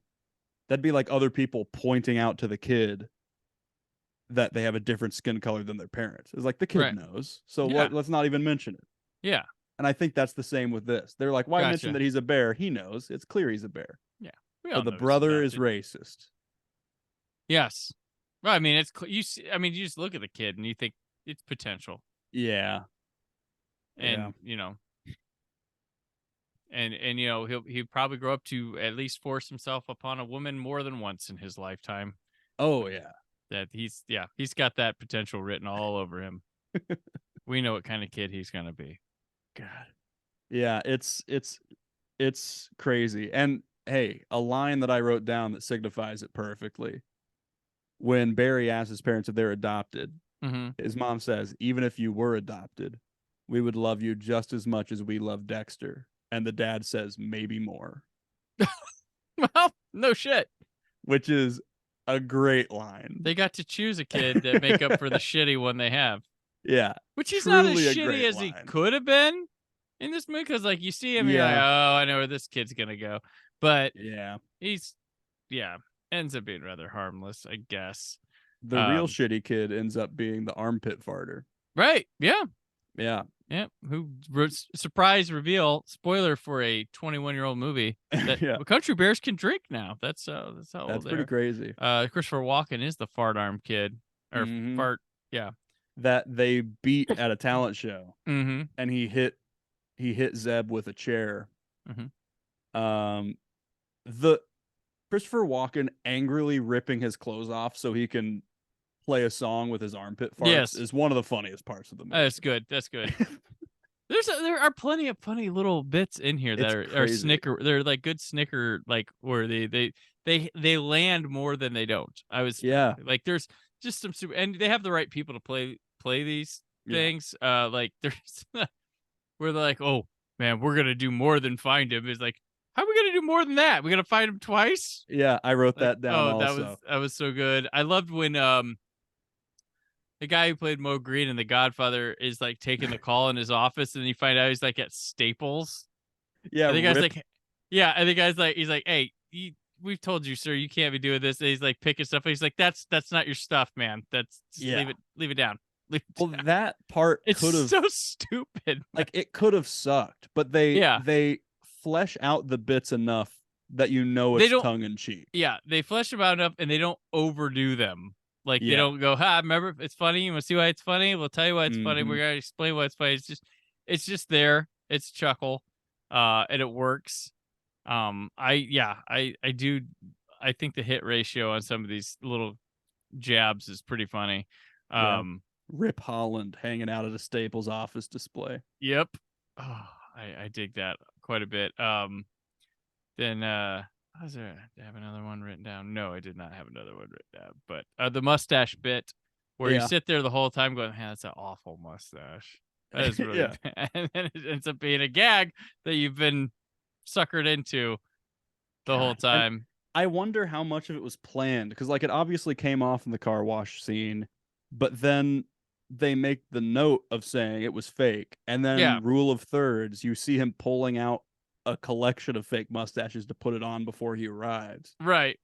And it's things like that that I'm like, this movie is not accidental. It No. is very well written. Well, the guy wrote. I mean, you talk about Game Night. He's Yeah. got a good sense of humor. It's Like so good. so. Yeah, I mean, and he wrote Accepted, which it's not a bad movie, but it's uneventful, but okay. Yeah. Like that, from what I remember when I saw it back when it came out. Uneventful, but that's on the back of the pack. Brandon Peters. Uneventful, but okay. But okay. Uneventful, but okay. Well, there's so many great Long one-liners. shines. No. But yeah, there's so many great lines in this movie, and there's so many great bits. One of the Yeah. bits that really stood out to me, not only is the honey bar awesome, the automatic back scratcher on the wall. Oh yeah. That's a Zeb good puts stuff. a quarter in, and it's a bark tree back scratcher. Right. That just scratches your back. You just lean up against it. And I was like, that is something that would exist in a world where bears are people. They have to have it. And Yeah. I love it. That's such a simple thing that someone wrote that in the script. Like that's a written thought of part. It wasn't you can't have that accidental. an on-set thing like that happen. No. It wasn't improvised. No. Yeah. It's just, yeah, the lines mostly between Christopher Walken and the police. They are the ones that have the best lines in the movie, I think. When Big Al is whispering to Christopher Walken their plan to make the money and save Country Bear Hall, and he's like, so we can tell that scheming weasel at the bank that, and he realizes who he's talking to. And Christopher Walken, in one of his best line deliveries in his entire career, goes, tell the weasel what? Just like the way he says it is so good. You can watch, there's a video on YouTube, and it's actually playing right here in the background. That is just all of Christopher Walken from the Country Bears, and it's just all of his scenes. Truly incredible moments there. But yeah, the way he says, oh no, Country Bear Hall has been crushed, and he says oh no the same way every time. Incredible. When they're trying to talk to the police, have a picture of Barry. He's like, have you seen this bear? Big Al says, I have, but in real life he's a lot bigger. Yes. And not all flat like that picture. That line would have been a fine line that people go like, okay, I get it. It's funny. He's a dumb character. The policeman going, that's true. That's it's the like knockout of the park that sends both lines into a that was a funny moment. And it's those little things that if those weren't in there, the line wouldn't be funny. But it's like the solidifying in the world. Dietrich Bader and Daryl Mitchell have some good timing with each other. Like they work really well together. Yeah. I mean, it's not like some elite team up, but it sells the script good. Yeah. I think my favorite line in the whole movie is them at the diner. And what was the other? It's Dietrich Bader and what's his name? Daryl Mitchell? Yes. This is famously like he after shooting this movie, he got in a motorcycle incident, was a paraplegic now. 8 months before the premiere of this movie. So this is his final film before that. That's such sad. a shame. Yeah. Yeah. He has such a great moment where they're sitting in the diner and he looks out and sees the bears running to the bus. And he looks to Diedrich Bader and says, "Suspicious activity at 2:00." And Diedrich Bader looks at his watch and goes, "How could you possibly know that?" Which is such that's such a I good meant to bit. write that one down earlier. That's a good one. Yeah. That's such a good bit. Yeah. How could you possibly? And then it gets brought home in a joke that would be funny on its own, but is amazing because of the callback. Yes. When they lost the bus, they don't know where it is. He looks over and sees the bus behind a fence going into the car wash, but on the fence, there is a sign promoting a bingo event at 9 p.m. And he looks over and says, "Bingo, 9:00." Yep. And it's just like, who wrote, like, why'd you write that? They made that sign. This got used for Country Bears. You know, Yeah. like this is good in like adult comedies. Yeah. And it's hiding here in Country Bears. Yeah. And they wrote that in the script, and prop people had to be like, "Let's make a bingo at 9 p.m. sign Yep. that we have to hang on the car wash fence." There's so many prop things in this movie that I'm like, wow, they really planned this because the props are there. Like it's so surprising that when the mom like bakes so much when she's nervous, and she brings out a whole platter for the cops, and then later when Barry comes home, she's pulling a pie out of the oven, and on top of the oven are 6 pies. And I'm like, it's like you bake when you're nervous. She's just constantly making pie. Pies. And it's all that's planned. A great line that's also in there, when the waitress says that the band inspired her to be a famous singer. Fred asks, "Did you make it?" Oh, yeah. And Zeb says, "Yeah, Fred, she made it. She just works here for the free uniform." Free uniform. Yeah. Oh, that is a good one. The sarcasm is just unbelievable. And in that scene, this is another reason why I think the diner scene's the best. Because not only was the 2:00 suspicious activity scene in there, and the free uniform line, the breaking news story that comes up on the TV about Barry's kidnapping.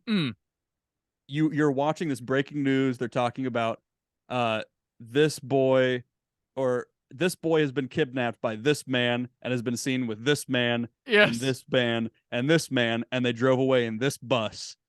And so if you see them, be on the lookout. And then they said, "You're watching Bus Watch."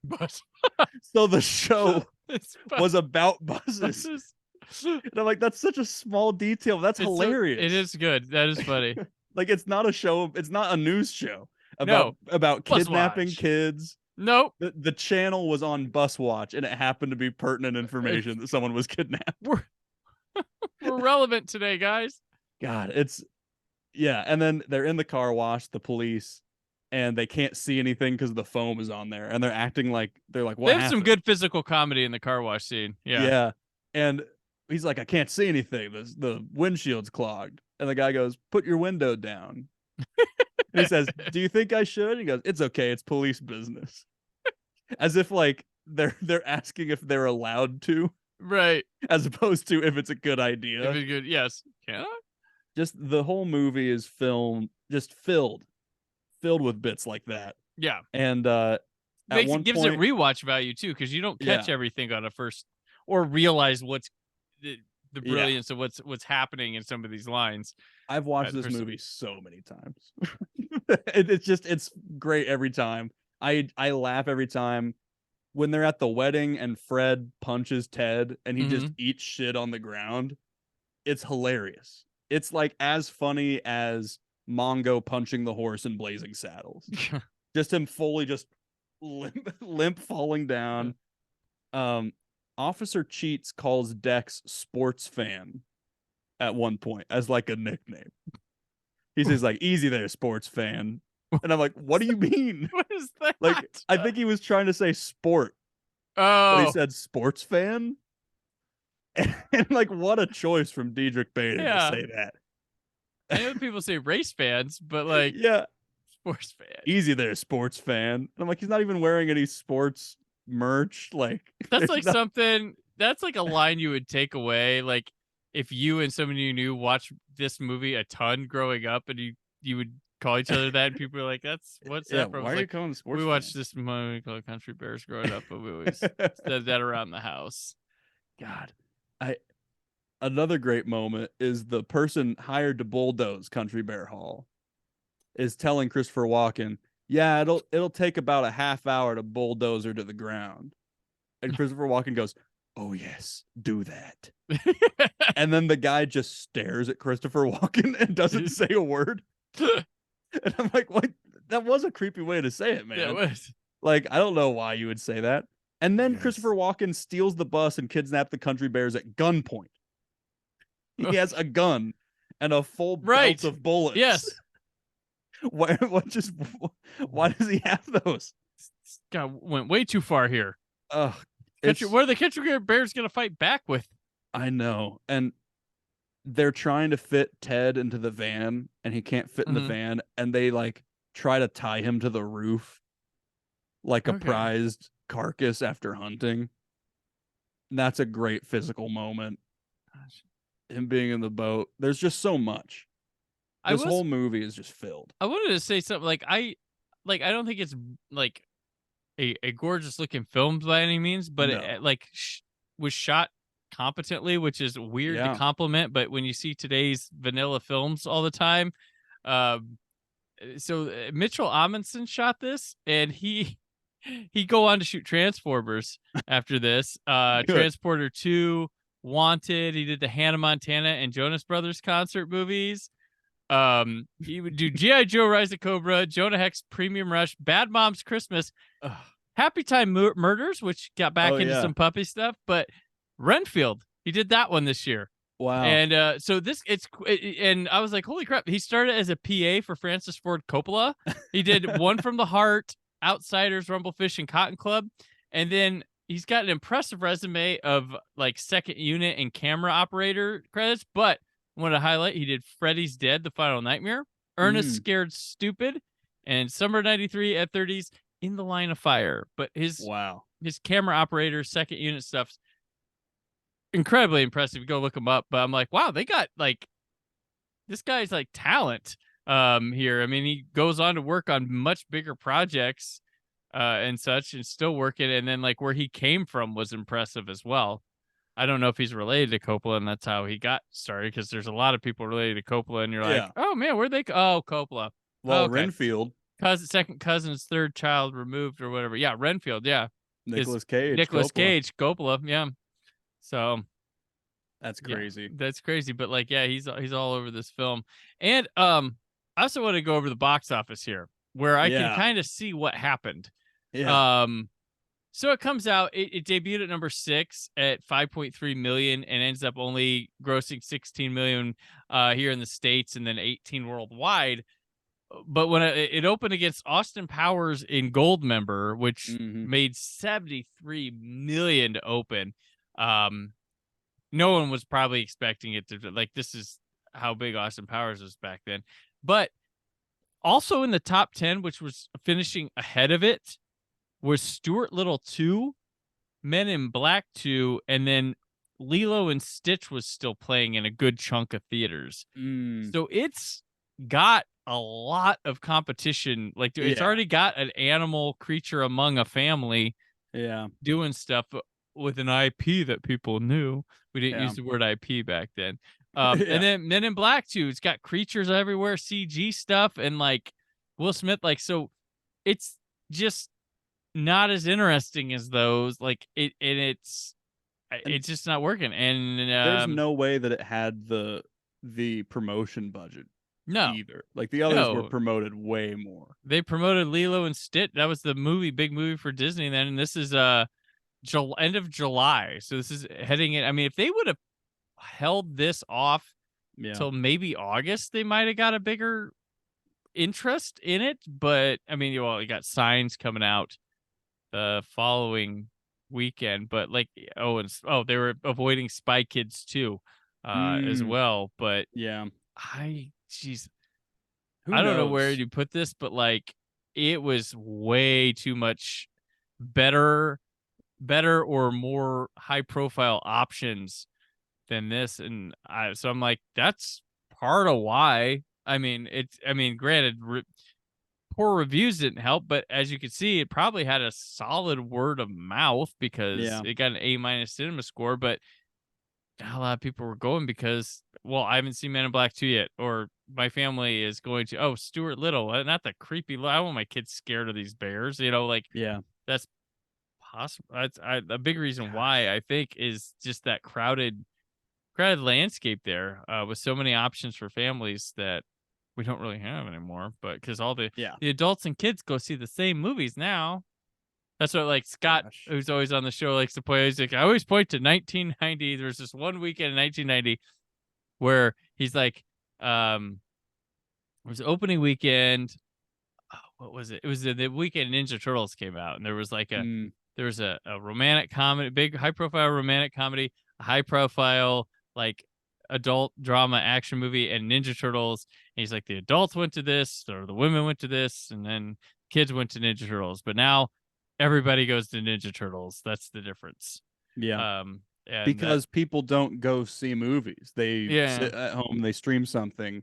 So the only things that can be in theaters are things that will get people to go see it. Yeah. They go see like wild. there's some there's been weekends here this year that have restored my faith a little bit, but who knows if it continues to hold. You just got to find what people want. If there's a movie, people will go see it and prove that like there's a lot of COVID stuff that was scary, but then a Spider-Man movie comes out and busts all sorts of records and stuff. So it was like, you put the right movie in, people will go and see it. So that was, that's kind of what I was looking at with the box office with it. And I was just like, I can kind of see where the thing was with this. And it's pre-Pirates. The next year they put out Pirates of the Caribbean. So this feels, is this the Blade to X-Men, where it's the testing waters for the theme park? Put out something a little lesser known, see if people go. So I'm looking on Wikipedia. It says that it's Disney's second theatrical film based on an attraction at a theme park, and Tower the of Terror TV movie.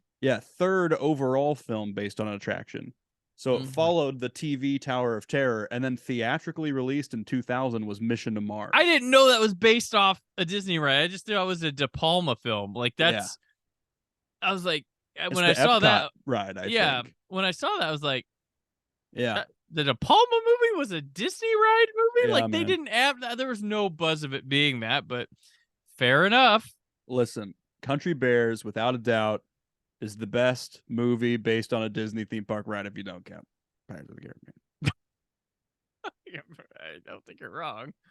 I mean, it's not better than either Haunted Mansion. I mean, it is better than both Haunted Mansions. It's better than, Jungle Cruise was fun. It's a very 2.5, 3-star movie. Yeah, I think Country Bears is more impressive than Jungle Cruise. They're both probably equal on enjoyment, maybe for some people, but I think Country Bears is more unique.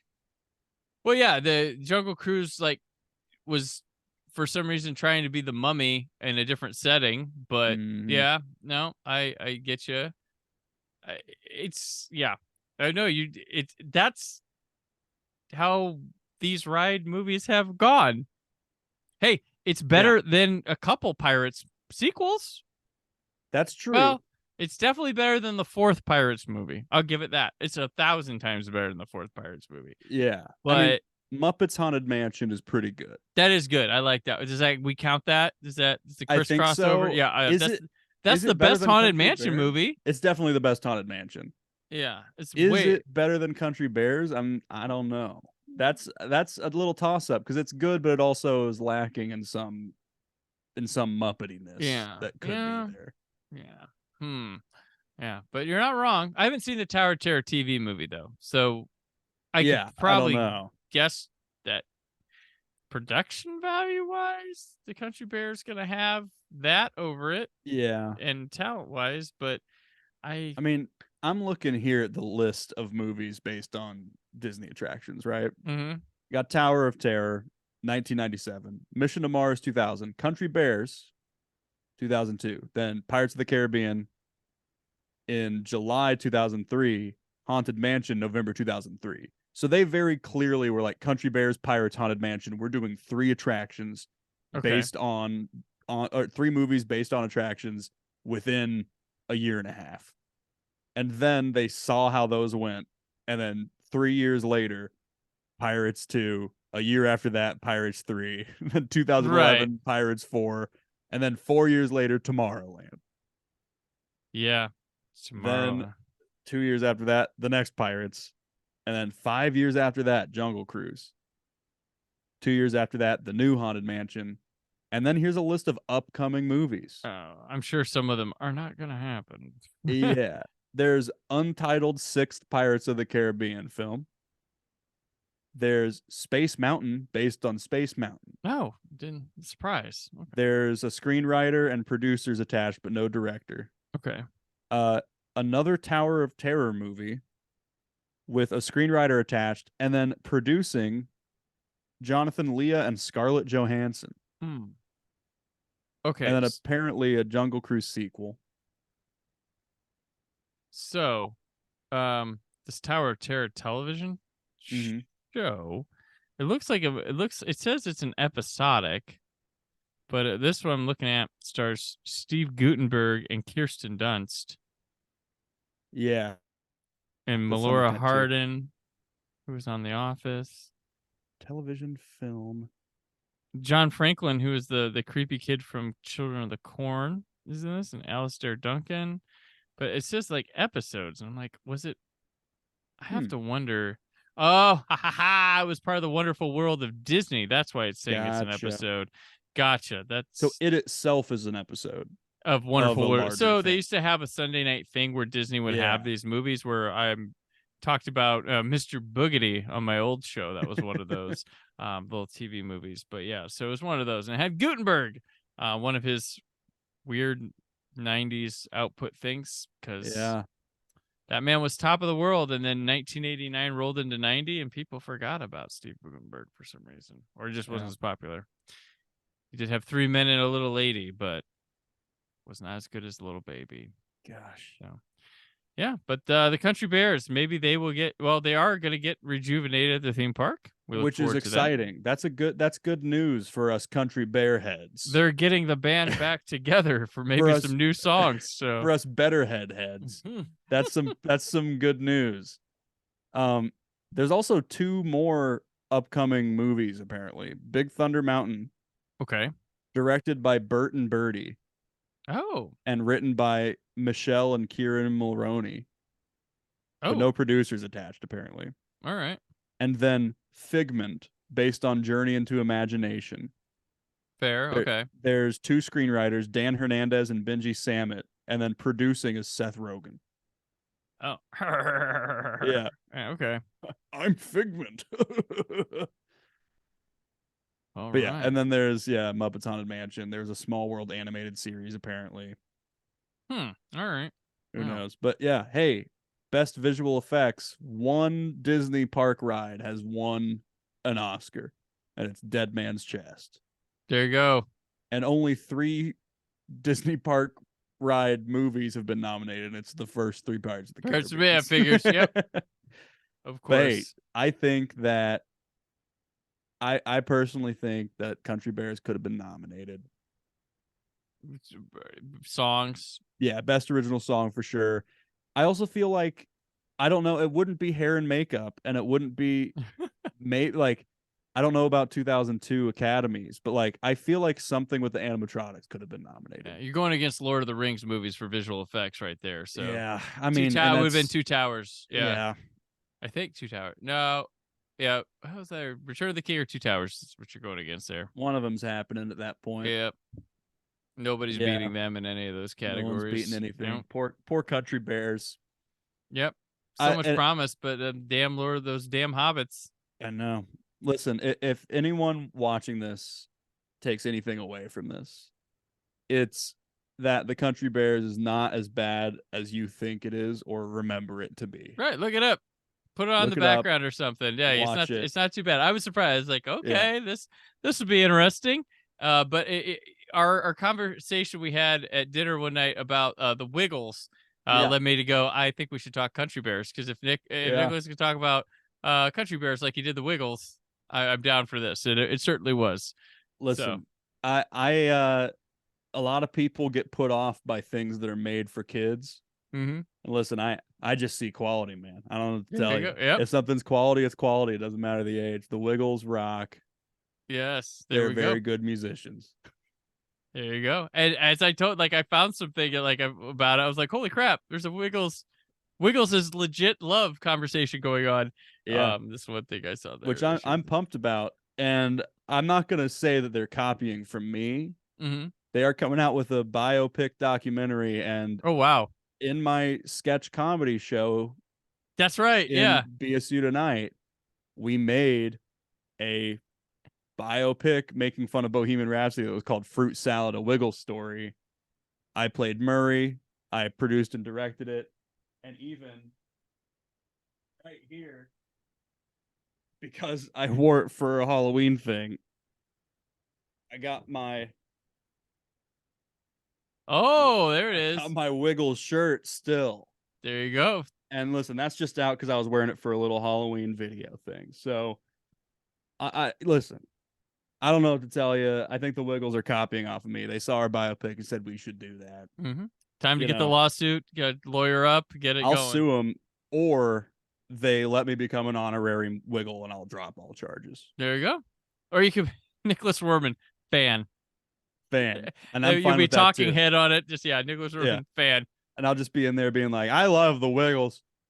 They make good music. They're really good at making music. Man. But they did that song about pasta salad. You could tell things were troubled, but I never imagined it would seep through into the music. You know, the artists, they take the things that are bothering them and they turn it into art. And that's the goal, you know, like I grew up with the OG Wiggles, but who am I to deny Do the Propeller from the newer from the newer lineup, you know, or I've got my glasses on. Listen, I didn't grow up with it, but I can see the pain that went behind that song, and it's, if someone asks you if you have your glasses on, and you do, you know the pain, and I think we can all relate to that a little bit. Sure, maybe the Country Bears can get that deep someday. I hope so. Hey, Straight Through the Heart of Love. Yes. It's a pretty deep song. John Hyatt went way too hard with the He Country did. Bears soundtrack. There's a line at the end of Straight Through the Heart of Love that I need to look up real quick. Okay. As I'm sure we're wrapping things up. But I gotta look this line up. Straight Through the Heart of Love lyrics. Yeah, John Hyatt, he just wrote actual songs for this movie, which is crazy. Yeah, the lyrics, I mean, it starts It's the off, best way to go. Yeah. It says, we take the long way round, we get lost and we get found. I wonder why we couldn't go straight to the heart of love. Climbing mountains, crossing streams, crying tears and dreaming dreams. I guess that's the only way we know, straight to the heart of love. And the chorus, straight to the heart of love should be the shortest distance from lonely. Not always the road you're thinking of. Straight to the heart of love. That's from Country Bears. That's from the Country Bears. It's all the way through. And then there's the moment where there's the duet between them. Mm-hmm. Yeah. I've been thinking about you and me and how this love was meant to be. And then Ted Betterhead comes on in and says, I'm taking the next clear shot I see straight to the heart of love. And I'm like, dude, taking the next clear shot I see, that is bars, dude. Ted Betterhead ate with that one. Let me tell you. It's my first dance song, actually. Yeah. My wedding, Yeah. My wife and I, we rocked out to I'm Only in It for the Honey. All right. Well, so that'll do it for this week and the Country Bears. So, Nicholas, welcome to the Brandon Peters Show, and I hope have you join again here sometime here in the near future. This was a lot of fun. But until then, where can people keep up with you and So Far So Good? Yeah, follow So Far So Good on all social media at So Far So Good Show. Super simple to find. We're on TikTok. We're doing pretty well over there. We just had a YouTube short that did crazy. Like, just follow us, see the silly stuff we got coming out. You can follow me at Nicholas Rohrman. My name's on the screen somewhere in the title of the podcast. I'm not going to spell it out, even though I could have in the amount of time that it told me for you to look it up. but I believe in media literacy, so I think you can look it up yourself. But yeah, at Nicholas Rohrman for me, at So Far So Good Show for all of my content. All right. And I am on X and Instagram at Brandon 4KUHD. Written work on whysoblue.com.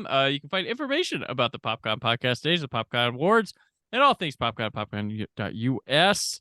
And next week, Troy Brownfield from the Saturday Evening Post returns as we deliver another entry in our Products of the Panic series, this time looking at Geraldo Rivera's 1988 special Devil Worship, Exposing Satan's Underground.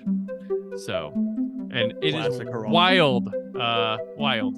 So, till then, stay phone positive. Thank you for listening.